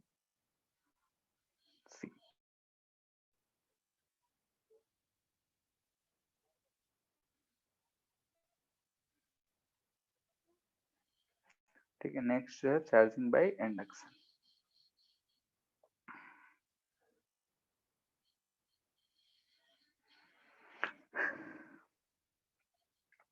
चार्जिंग बाय इंडक्शन क्या करता है कि अगर हम मान लेते हैं कि यहाँ पे हमारे पास कोई भी एक चार्ज है, लेट्स से कि पॉजिटिव चार्ज है, यहाँ पे ये हमारे पास एक बॉडी है जिसे हमें चार्ज करना है, ये भी कंडक्टर है हमारे पास।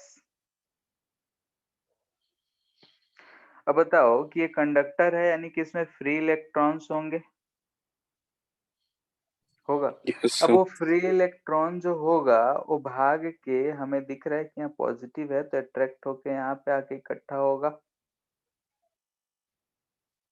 तो इधर से आया था तो इधर हमें पॉजिटिव चार्ज मिलेगा, न्यूट्रल तो था ही, यस सर। न्यूट्रल था तो अभी भी न्यूट्रल ही रहेगा। इधर अगर इलेक्ट्रॉन निगेटिव चार्ज आया है, तो बदले में इधर पॉजिटिव चार्ज आया होगा। इतना बात क्लियर है, यानी कि यहाँ इलेक्ट्रॉन मारा मारी कर रहे हैं इस पॉजिटिव चार्ज के पास जाने के लिए, लेकिन यहाँ पे तो रास्ता प्रोवाइड नहीं है, जैसा कि पिछले केस में था, या तो कनेक्टिंग वायर हो या फिर दोनों को सटा दें, लेकिन यहाँ पे ऐसा कुछ नहीं। ठीक है, बीच में समंदर है, ठीक है, यानी कि बीच में अमरीश पुरी है, एक तरफ काजोल, एक तरफ शाहरुख खान, डीडीएलजे का सीन चल रहा है, तो कैसे क्या होगा? ठीक है, तो ये चीज है। तो यहाँ पे जो इलेक्ट्रॉन्स इधर आए हैं या फिर इधर जो प्रोटॉन्स आए हैं, इसे बोलते हैं हम लोग इंड्यूस्ड चार्ज। ठीक है, यानी कि ये जो चार्ज इस पे हमें दिख रहा है दोनों साइड, इस चार्ज को हम लोग बोलते हैं इंड्यूस्ड चार्ज। ठीक है, यानी कि चार्ज जो है इंड्यूस्ड हो गए। क्यों हुए हैं? तो इस चार्ज की वजह से हुआ है। ठीक है, अगर हम इस चार्ज को यहाँ से रिमूव कर दें, तो ये इलेक्ट्रॉन फिर से पॉजिटिव चार्ज से मिलके फिर से ये बॉडी क्या हो जाएगा, न्यूट्रल हो जाएगा। ठीक है, क्योंकि जिधर जितना इधर निगेटिव चार्ज होगा, उतना ही उधर पॉजिटिव चार्ज होगा। तो फिर फायदा क्या? इस बॉडी को हमेशा रखना पड़ेगा? तो क्या करेंगे हम लोग इसके लिए? तो मेथड 1, ये हमारा बॉडी है, इस पे पॉजिटिव चार्ज है लेट से, यहाँ पे नेगेटिव चार्ज, इधर पॉजिटिव चार्ज। हम क्या करेंगे कि यहाँ पे एक कंडक्टर, ठीक है, एक कंडक्टर है, इसे यहाँ से अटैच कर दिए, ठीक है। इस बॉडी को हमें चार्ज करना है, यहाँ हमारे पास चार्ज है, ये कंडक्टर है, अभी न्यूट्रल है, इसे हमने अटैच कर दिया। तो बताओ यहाँ से जो फ्री इलेक्ट्रॉन्स थे वो कुछ इस पे ट्रांसफर हो जाएंगे, ट्रांसफर होंगे, यानी कि नेक्स्ट स्टेप में हमें क्या मिलेगा अगर हम इसे भी रिमूव कर देते हैं और इसे भी रिमूव कर दिए, तो क्या मिलेगा? ठीक है, यानी कि ये नेगेटिव रिमूव चार्ज। है। हमें क्या मिलेगा यहाँ पे कि यहाँ से कुछ इलेक्ट्रॉन कुछ पॉजिटिव को न्यूट्रलाइज कर गए होंगे, यानी कि ओवरऑल इस पे कुछ निगेटिव चार्ज हमें मिल जाएगा। ठीक है, यहाँ से इलेक्ट्रॉन आया, यानी कि इस पे हमें कुछ पॉजिटिव चार्ज मिलेगा, ऐसा ही कुछ होगा। खैर इसका तो हमें कोई लेना देना था नहीं, ये बॉडी हमारा चार्ज हो गया निगेटिव चार्ज। मेथड 2, यहाँ पे ये हमारा चार्ज पार्टिकल था ही, यहाँ पे हमें निगेटिव दिख रहा था, इधर पॉजिटिव दिख रहा था। हमने क्या किया कि यहाँ से ग्राउंड कर दिया, ठीक है, ये क्या है? ग्राउंडिंग या फिर अर्थिंग बोलते हैं। ग्राउंडिंग अर्थिंग का मतलब क्या होता है कि अर्थ को हम लोग ऐसा बॉडी मानते हैं जिसके पास अबंडेंट ऑफ इलेक्ट्रॉन है और वैकेंसी भी है, यानी कि वो कितना भी इलेक्ट्रॉन ले सकता है, कितना भी इलेक्ट्रॉन दे सकता है। अंबानी है, उसमें से कुछ पैसा निकाल लो, कोई फर्क नहीं पड़ेगा, ठीक है। 100-200 अगर पैसा मनी का ले लोगे तो कुछ फर्क नहीं पड़ेगा, वैसा ही ये हमारा अर्थ। तो यहाँ पे इसको दिखा कि इसके पास पॉजिटिव है, यानी किसी इलेक्ट्रॉन की जरूरत है, तो ये इलेक्ट्रॉन को दे देगा। फिर अगर हम कनेक्शन को रिमूव करेंगे तो यहाँ पे हमें क्या मिलेगा? सिर्फ इस पे नेगेटिव चार्ज मिलेगा। क्लियर है? Yes sir. ठीक है, सर तो दूसरे इस तरीके साइड से कनेक्ट करेंगे ग्राउंडिंग से तो फिर सर दूसरे साइड कनेक्ट करेंगे ग्राउंडिंग से तो फिर चार्ज नीचे चला जाएगा। दूसरे साइड करेंगे तो थोड़ा बहुत डिस्टरबेंस आएगा, क्योंकि यहाँ पे पॉजिटिव चार्ज या नेगेटिव है। अगर हम इधर की तरफ ग्राउंडिंग कर देंगे तो पता चलेगा कि यहाँ से इलेक्ट्रॉन ग्राउंड में जाएगा, वो पोटेंशियल डिफरेंस का कुछ फंडा आ जाएगा, ठीक है। पोटेंशियल पे डिपेंड करेगा कि कितना क्या तो पोटेंशियल है, करंट फ्लो कैसे है। करेगा नहीं इसमें। तो इलेक्ट्रॉन फ्लो करना मतलब करंट ही फ्लो करना, ठीक है। और ये अर्थिंग इस साइड करेंगे कि उस साइड करेंगे, ये हम लोग कैपेसिटर के प्लेट्स में देखेंगे, ठीक है। ध्यान से, ऐसा ऐसा प्लेट होगा, इधर अर्थिंग करेंगे तो कितना चार्ज आएगा, इधर करेंगे तो क्या चार्ज आएगा, वो सब चीज डिस्कस होगा, ठीक है। अभी बस मेथड सीख रहे हैं कि हाँ भाई कर रहे हैं तो क्या होगा। क्लियर है इतना? Yes sir. ठीक है, इसके बाद भी और बहुत सारे हैं, लेकिन हम लोग को इस चैप्टर में उतना जरूरत है नहीं। जैसे photo electric effect. Photo electric effect में क्या होता है? फोटॉन्स मेटल प्लेट पे पड़ते हैं, इलेक्ट्रॉन बाहर निकल जाते हैं। फील्ड एमिशन या फिर थर्मोनिक इमेशन, तो वो सब चीजें बात है, फोटो इलेक्ट्रिक इफेक्ट के टर्म्स है, तो यहाँ पे हम यूज नहीं कर रहे हैं मेथड ऑफ चार्जिंग, ठीक है।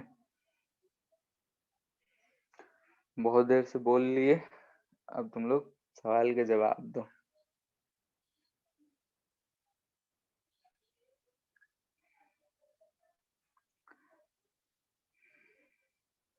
सिंपल सा है।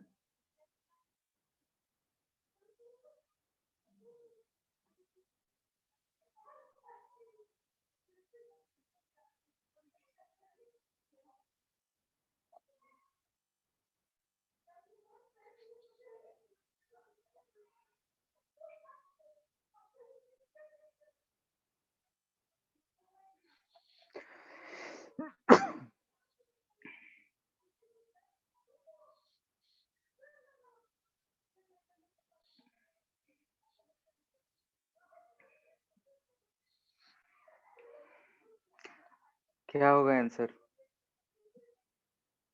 इतना देर से सब कहानी सुन लिए, उसी पे बेस्ड है कि if a charge So body, type of charge पे डिपेंड करेगा।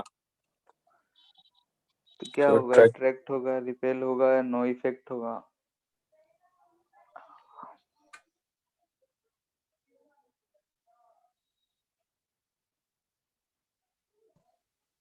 so attract होगा। Subtract.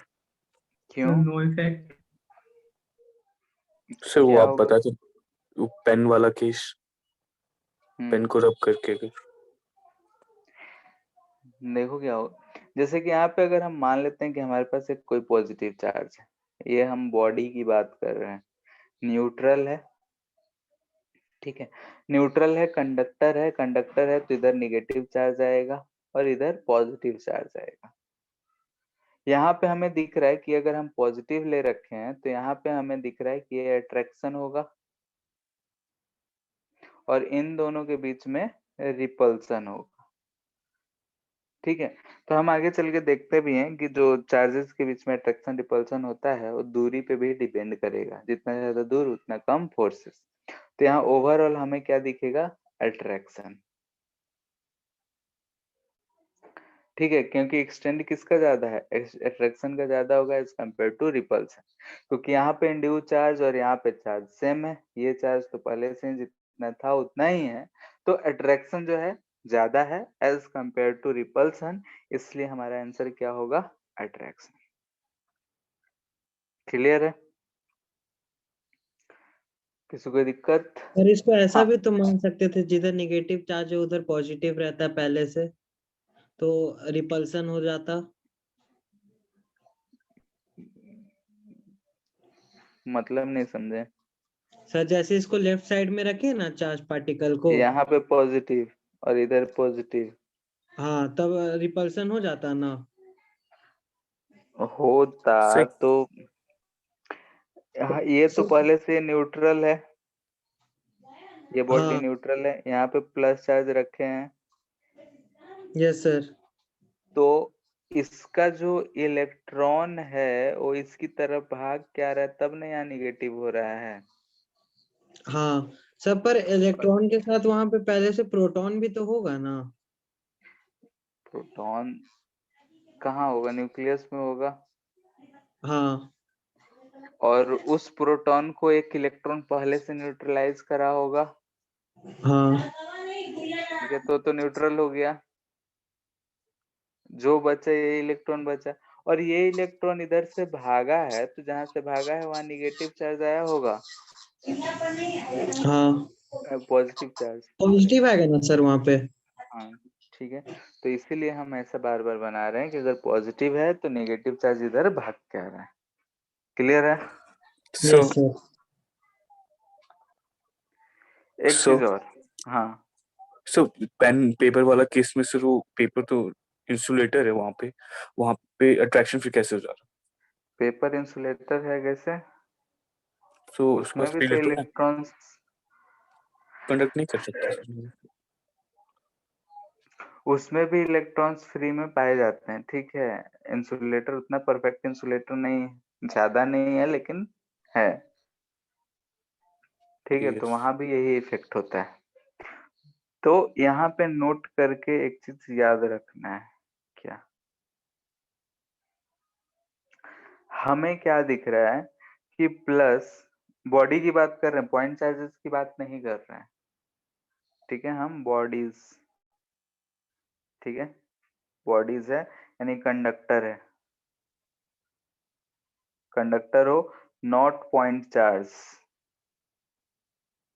पॉइंट चार्ज अगर रहेगा, तो पॉइंट चार्ज अगर रहेगा तो एक, अगर चार्ज एक न्यूट्रल है तो उसमें कोई अट्रैक्शन या रिपल्सन शो नहीं करेगा, नो इफेक्ट होगा। बात मानते हो?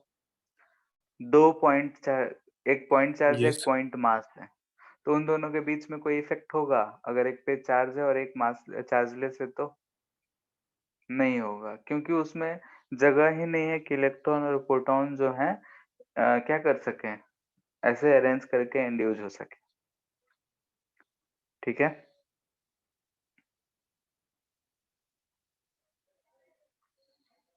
अगर ऐसा सिचुएशन है तो हमें क्या दिख रहा है, प्लस प्लस या माइनस माइनस रहेगा तो रिपल्सन हो रहा है, ठीक है। अगर प्लस माइनस है या फिर प्लस माइनस हो और नो चार्ज, ऐसा सिचुएशन है तो अट्रैक्शन हो रहा है, ठीक है। ऐसा सिचुएशन है तो अट्रैक्शन होता है। तो यहाँ पे हम लोग एक स्टेटमेंट लिखते हैं कि repulsion is pure test of electrification, ठीक है। इसका मतलब क्या हुआ कि अगर किसी बॉडी पे हमें चार्ज चाहिए, पता करना होगा कि उस बॉडी पे चार्ज है या फिर नहीं है। किसी भी बॉडी पे अगर हमें पता करना है कि उस पे चार्ज है या नहीं है, तो हम क्या चीज चेक करेंगे, रिपल्सन। अगर दोनों बॉडी में रिपल्सन हो रहा है यानी कि दोनों पे चार्ज है। अगर अट्रैक्शन हो रहा है तो दोनों पे चार्ज हो भी सकता है या फिर सिर्फ एक चार्ज बॉडी हो और एक अनचार्ज। क्लियर है इतना? Yes sir. सर आपने वहाँ पे कंडक्टर की यूज क्यों किया सर? क्या सर बॉडीज के बाद कंडक्टर। मतलब बॉडी मतलब कंडक्टर यूज करे हैं, सर तो इंसुलेटर नहीं। पेपर किस किस में आएगा? वो भी मतलब पार्शियल कंडक्टर तो होता ही है ना, उसमें भी इलेक्ट्रॉन्स होते हैं तभी हो पा रहा है। फ्री इलेक्ट्रॉन्स रहेंगे तभी अट्रैक्ट होगा। इंसुलेटर में क्या होता है कि न्यूट्रल ही रह जाता है, इसलिए कंडक्ट नहीं कर पाता है। Yes sir.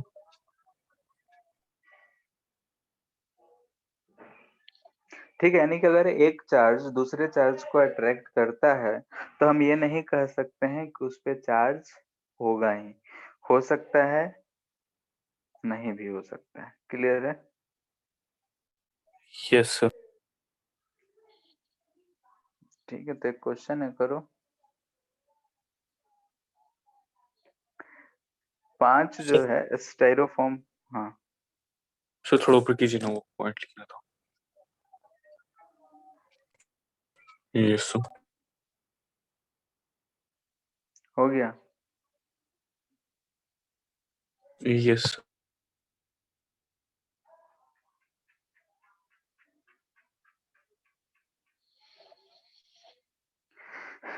5 स्टाइरोफॉर्म बॉल्स हैं, ठीक है, एक्सपेरिमेंट में है, एबीसीडी। कंडीशन है,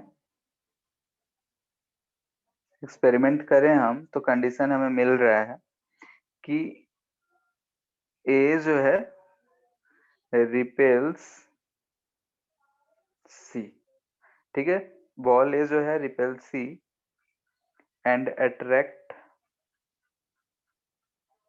बी, बी को अट्रैक्ट करता है। सेकेंड कंडीशन है कि डी जो है attracts B but have no effect on E। और थर्ड है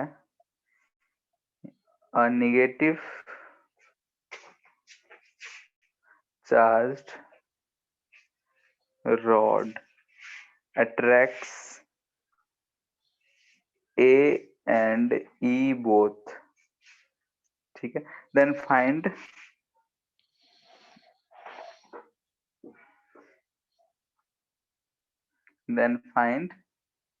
charges on all balls, ठीक है। स्टाइरोफॉर्म बॉल क्या होता है ये सबको पता है? Yes, sir. क्या होता है? Thermocol. ठीक है। थर्मोकॉल में जो छोटे छोटे छोड़ने होता पे है। जो गोल गोल होते हैं उसी को बोलते हैं।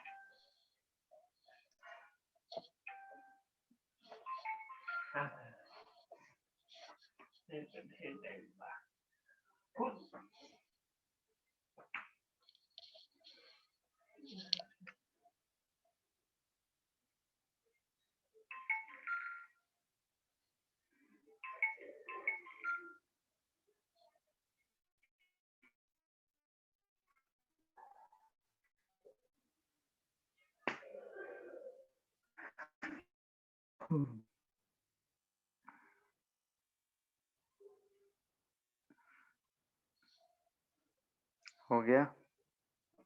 सर एक सेकेंड।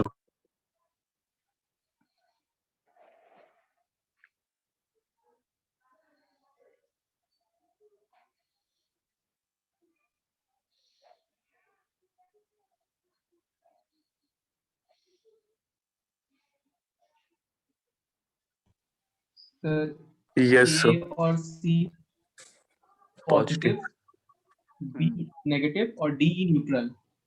Yes sir. ठीक है। Yes, sir.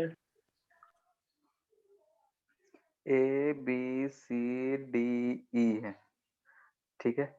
हमें क्या कर रहा है, ए और सी रिपेल्स, ए सी को रिपेल कर रहा है, यानी कि ए और सी पे सेम चार्ज होगा, अट्रैक्ट्स बी, तो बी के बारे में हम नहीं कर सकते। डी जो है अट्रैक्ट कर रहा है बी को, तो डी और बी में कुछ नहीं है। Have no effect on E, So, E पे कोई इफेक्ट नहीं।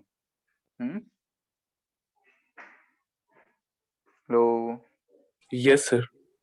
हाँ, तो तो डी और ई ये पे कोई, तो इस पे न्यूट्रल चार्ज कितना होगा, 0 होगा, यस यानी सर। कि न्यूट्रल होगा।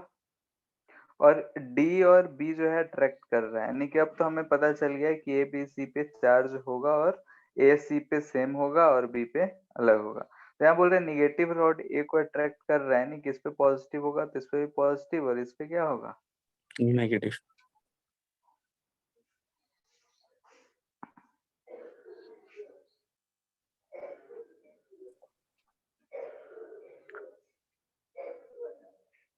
ठीक है।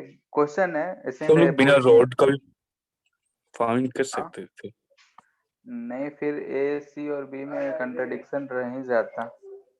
सर कैसे, सर ई अगर नहीं तो न्यूट्रल हो गया और बी अट्रैक्ट कर रहा है तो सर बी के पास कोई चार्ज होगा और नेगेटिव चार्ज ही अट्रैक्ट करता, तो बी नेगेटिव लेके ए सी को पॉजिटिव। कैसे, ए सर पे निगेटिव होता तो बी को पॉजिटिव नहीं कर सकता था, और सर यहाँ डी बी, से हम लोग स्टार्ट करें, डी के पास तो नो चार्ज होगा ना उसमें, क्यों अट्रैक्ट नहीं कर रहा तो। अच्छा डी पे नो चार्ज है तो बी पे तो पॉजिटिव निगेटिव दोनों हो सकता है।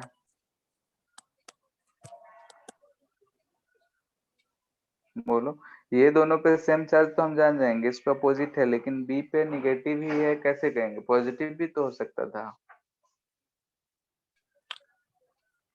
यस।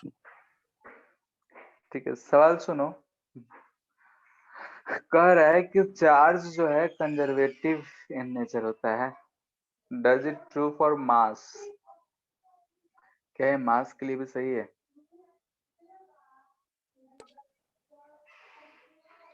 सर फिर से बताइए।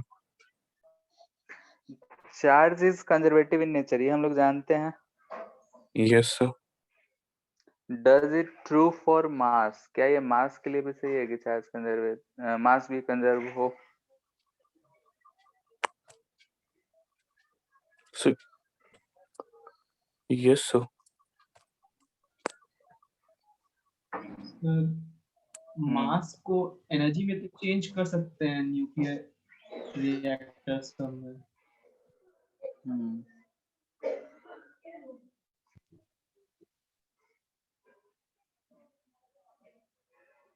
ठीक है, तो आंसर क्या होगा हमारा, no. Nuclear reaction, nuclear reaction में क्या होता है, मास जो होता है वही एनर्जी फॉर्म हो जाता है। एनर्जी जो होता है हम लोग लिखते हैं डेल्टा एम सी स्क्वायर, यानी कि मास जो होता है एनर्जी में कन्वर्ट हो जाता है। ठीक है,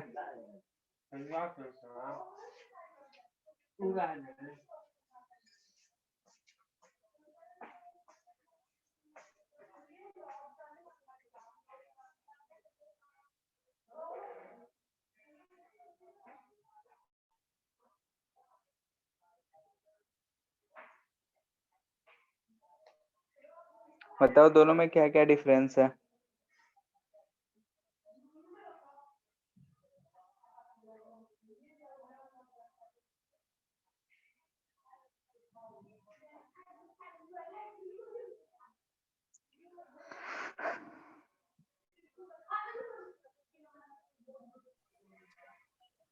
बोलो। इसमें कांटेक्ट कंडक्शन में कांटेक्ट होना चाहिए। कांटेक्ट रिक्वायर्ड यानी कि Yes, सोर्स और मैटर में नॉट रिक्वायर्ड no. और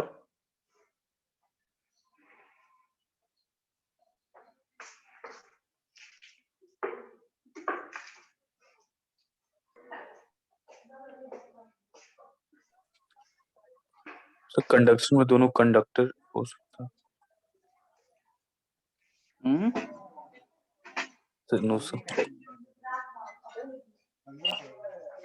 इसमें अगर हम देखेंगे कंडक्शन में तो हमें क्या दिख रहा था कि जो चार्जिंग बॉडी था और जिसपे हमें चार्ज देना था दोनों पे सेम चार्ज एक्वायर हो रहा था,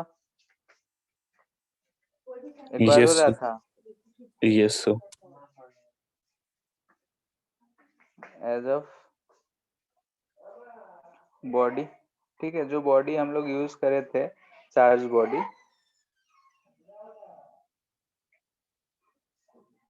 इसमें क्या था, अपोजिट आ रहा था। ठीक है, यानी कि अगर हम पॉजिटिव बॉडी यूज कर रहे थे तो उसमें नेगेटिव बॉडी यूज करते हैं तो पॉजिटिव। सर दोनों आ सकता है ना? नहीं, दोनों नहीं आता। तो अगर दूसरी साइड को ग्राउंड से अगर ट्रैक करते तो पोटेंशियल डिफरेंस में वेरी करता है, वो आसानी से नहीं हो पाएगा। ठीक, उधर अगर हम ग्राउंड करेंगे तो इस चार्ज की वजह से जो वहां का पोटेंशियल होगा हमेशा पॉजिटिव दिखेगा। यस ठीक है, जैसे यहाँ पे पॉजिटिव चार्ज है वो चीज हम नहीं बताना चाह रहे हैं अभी। यहाँ पे पॉजिटिव चार्ज है तो इस जगह पे potential positive, yes sir. Electron जो होता है लोअर पोटेंशियल से हायर पोटेंशियल की तरफ भागेगा। ठीक है, तो इलेक्ट्रॉन हमेशा इधर आता रहेगा, इधर ग्राउंड कर देंगे तो इधर जाता ही रह जाएगा। कभी क्या बोलते हैं,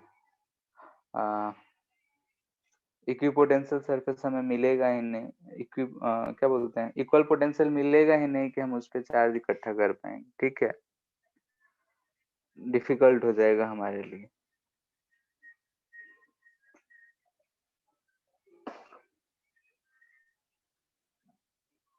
और क्या कर सकते हैं इसमें कि चार्ज बॉडी का चार्ज जो है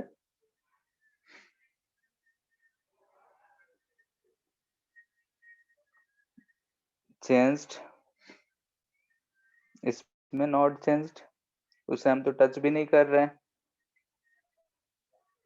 ठीक है, तो ये यस कुछ तरीके से डिफरेंस है अगर हम लोग देखें तो। ठीक है, तो यहाँ पे हम लोग देखें कि अगर इलेक्ट्रोस्टैट हमें पढ़ना है तो इलेक्ट्रोस्टैट में चार्ज के बारे में हमें जानना जरूरी है। तो चार्ज के बारे में हम लोग ये सब कुछ कहानी हम लोग देखें कि चार्ज क्या होता है, चार्ज कितने तरह के होते हैं, negative charge, positive charge, charge का यूनिट क्या है और चार्ज के प्रॉपर्टीज क्या है, फिर मेथड्स ऑफ चार्जिंग। ठीक है, इतना कुछ हम लोग पढ़े। नेक्स्ट जो हमें पढ़ना है वो है कूलम्ब्स लॉ। ठीक है, जैसे कि दो चार्जेस हैं तो दोनों में अट्रैक्शन या रिपल्सन हो रहा था, तो उसमें कितने फोर्स से अट्रैक्शन होगा, कितना फोर्स से रिपल्सन होगा, उन सब चीजों के बारे में बात करना है। सोच रहे हैं कि अब कूलम्ब्स लॉ जो है नया जो टॉपिक होगा वो हम लोग नेक्स्ट क्लास में शुरू करेंगे। आज के लिए इतना ही रहने देते हैं। ठीक है, यस सो वेव का कुछ क्वेश्चन थर्ड था। पॉइंट एक्सप्लेन कर दीजिए। थर्ड पॉइंट है कि जो हम लोग कंडक्शन में जैसे कि ये हम बॉडी यूज कर रहे थे जो चार्ज बॉडी था, यहाँ पे हम दूसरा बॉडी को चार्ज करना चाह रहे थे। जब हम कनेक्ट कर रहे हैं तो इधर से इधर गया, यानी कि इसका भी चार्ज कुछ डिस्टर्ब हो रहा था, लेकिन इसमें हमने इधर की तरफ माइनस हुआ, इधर प्लस हुआ, इधर से अर्थिंग किए या कुछ भी किए, इसको हम लोग टच भी नहीं किए। यानी कि जिस बॉडी को हम लोग यूज कर रहे हैं चार्जिंग के लिए उसका चार्ज पे कोई इफेक्ट नहीं पड़ रहा है। क्लियर है? Yes sir. आज वाले में किसी को कहीं भी कोई दिक्कत है तो पूछो। सर चार्ज प्रॉपर्टी का क्वेश्चन नंबर ये पॉइंट नंबर 5 और 6 फिर से बता दीजिए ना। 5 6 क्या था?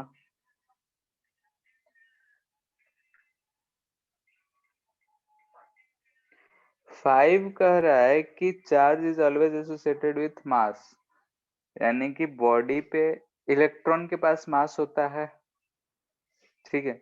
अब हम ये जानते हैं कि किसी भी बॉडी पे पढ़े होगे ना कि सोडियम का कितने इलेक्ट्रॉन्स होते हैं, वैलेंस कितने इलेक्ट्रॉन्स होते हैं सोडियम एटम में? 11 वैलेंस इलेक्ट्रॉन कितना होता है?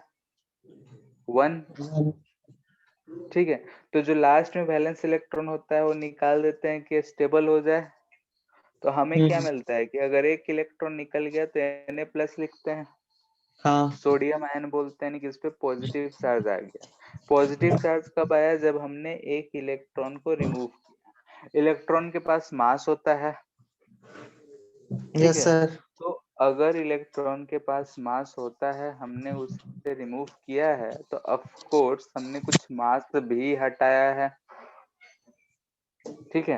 यानी कि जब चार्ज आ रहा है तो ये बात तय है कि उसमें या तो इलेक्ट्रॉन होगा या फिर इलेक्ट्रॉन का कमी है। यानी कि किसी भी बॉडी पे चार्ज तभी एग्जिस्ट करेगा जब उसमें मास होगा, ठीक है।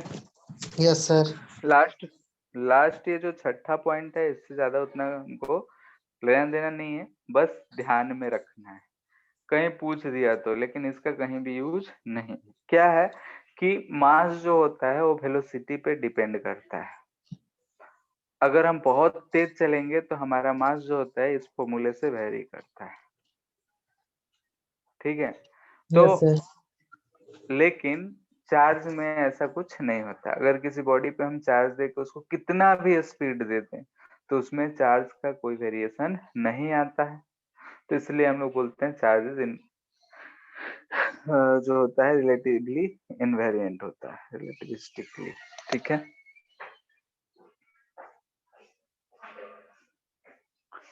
ठीक है, पूरा थ्योरेटिकल ही है, तब से बोलाए जा रहे हो। हाँ बोलो और कोई। सर वेव में डाउट था, आप बोले थे डाउट क्लास रखेंगे तो नहीं हो पाया। ठीक है, उसको रखेंगे। क्या है अभी? छोटा क्वेश्चन है, बड़ा है? सर एच सी वर्मा का। फिर तो क्या question number? 89। Chapter chapter sir chapter sir page 359।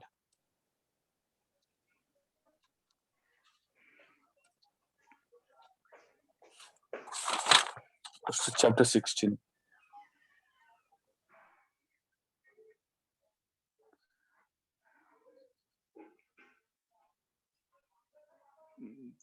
Question number कितना है? सर 89। 85, 87।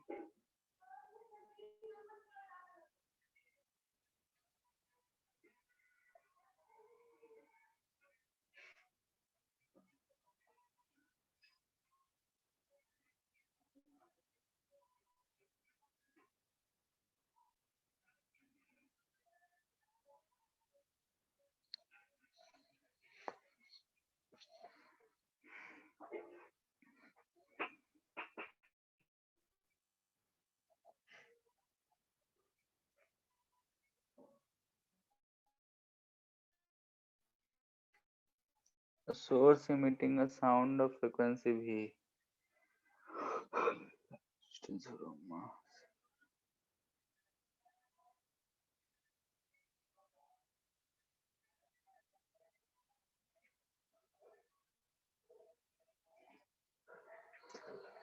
क्या दिक्कत है? सर जस्ट बिफोर स्टार्ट के पहले से उसका वेलोसिटी 0 होगा सोर्स का। Uniform find the frequency or whether the current to देखो just after the source start है ना? Yes sir. just after time क्या लेंगे?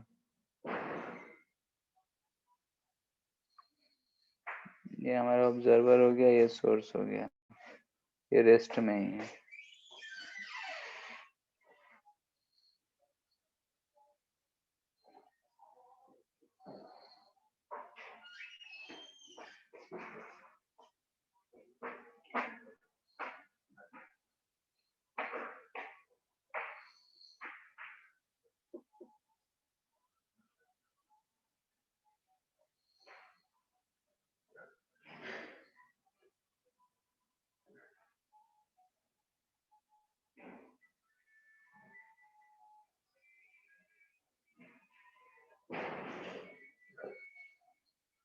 अच्छा, कह रहा है, देखो ध्यान से, यहाँ पे ये सोर्स है हमारा, ठीक है, ये ऑब्जर्वर हो गया, यस सर।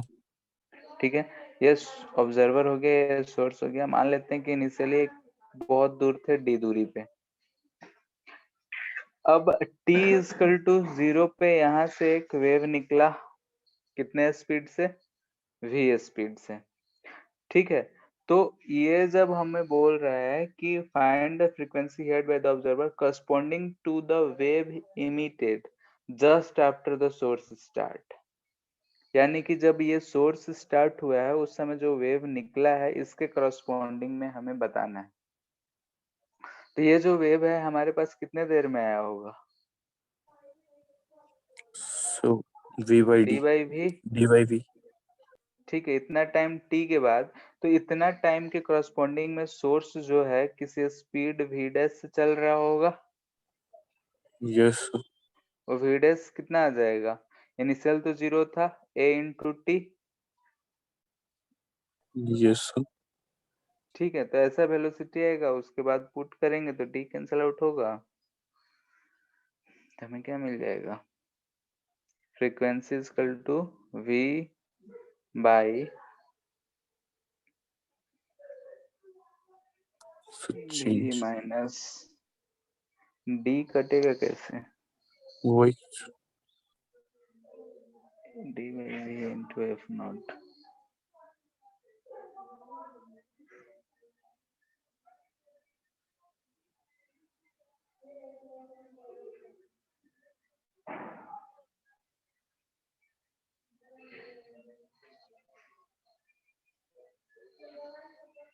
d को कैसे कैंसिल कर सकते हैं?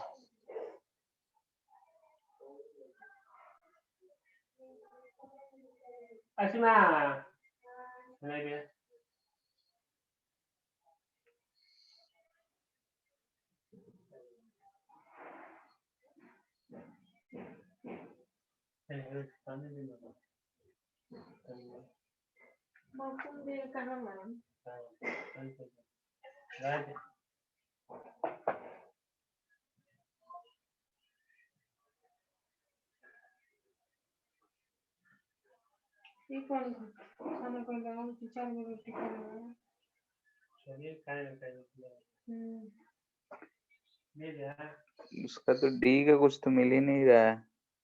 कैसे खत्म कर सकते हैं?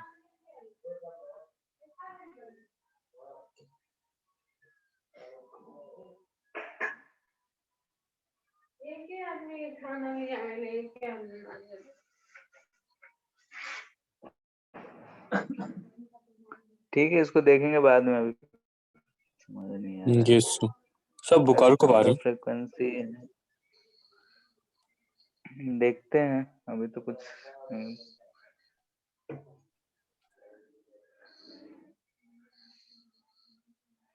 ठीक है, इसको देख के हम बाद में बता देंगे।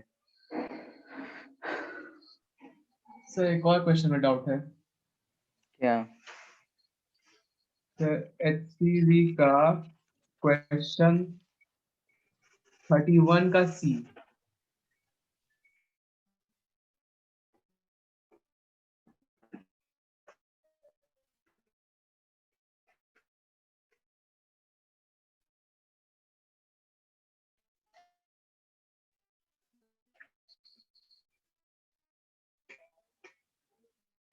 स्पीकर S1 है, S2 है, ठीक है।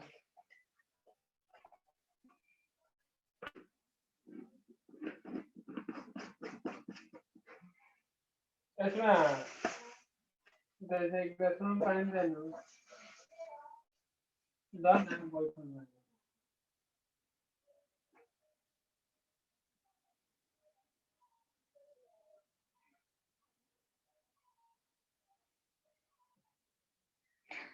है, देखो क्या है कि यहाँ है,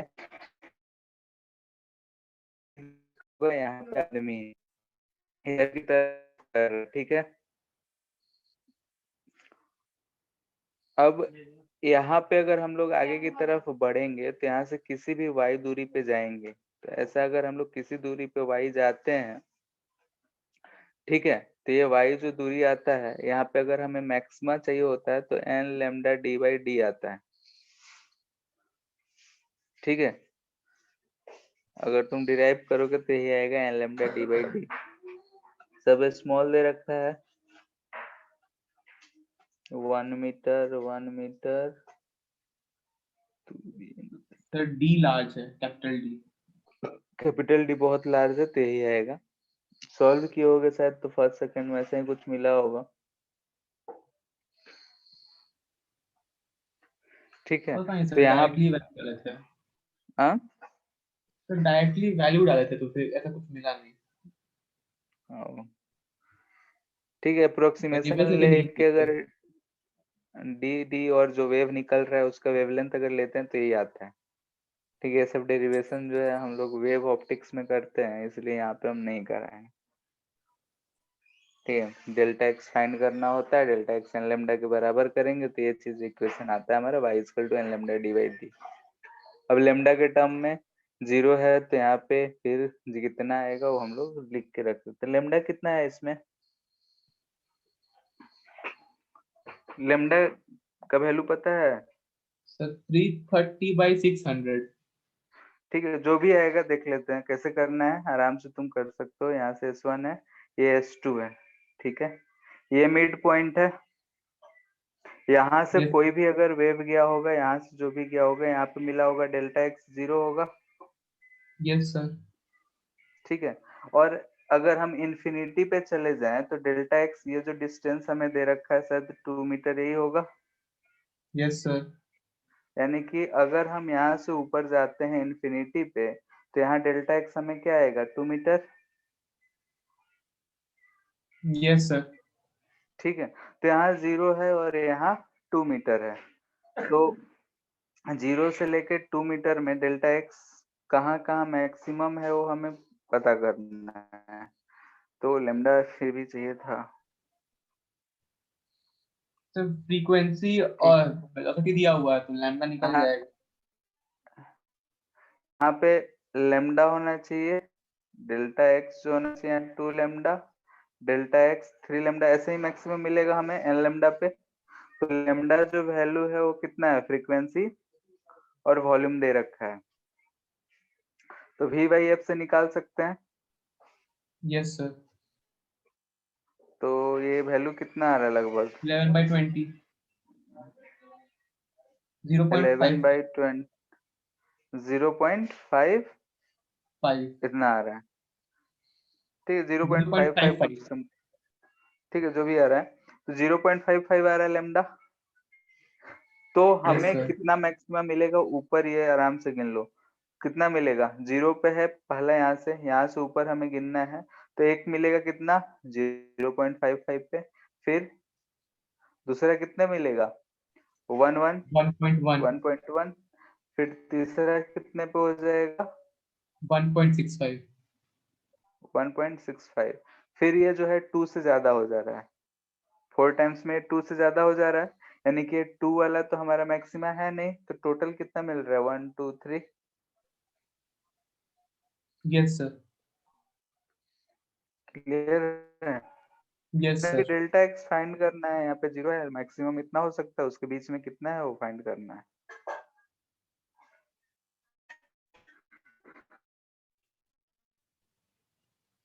ठीक है फिर, थैंक यू सर।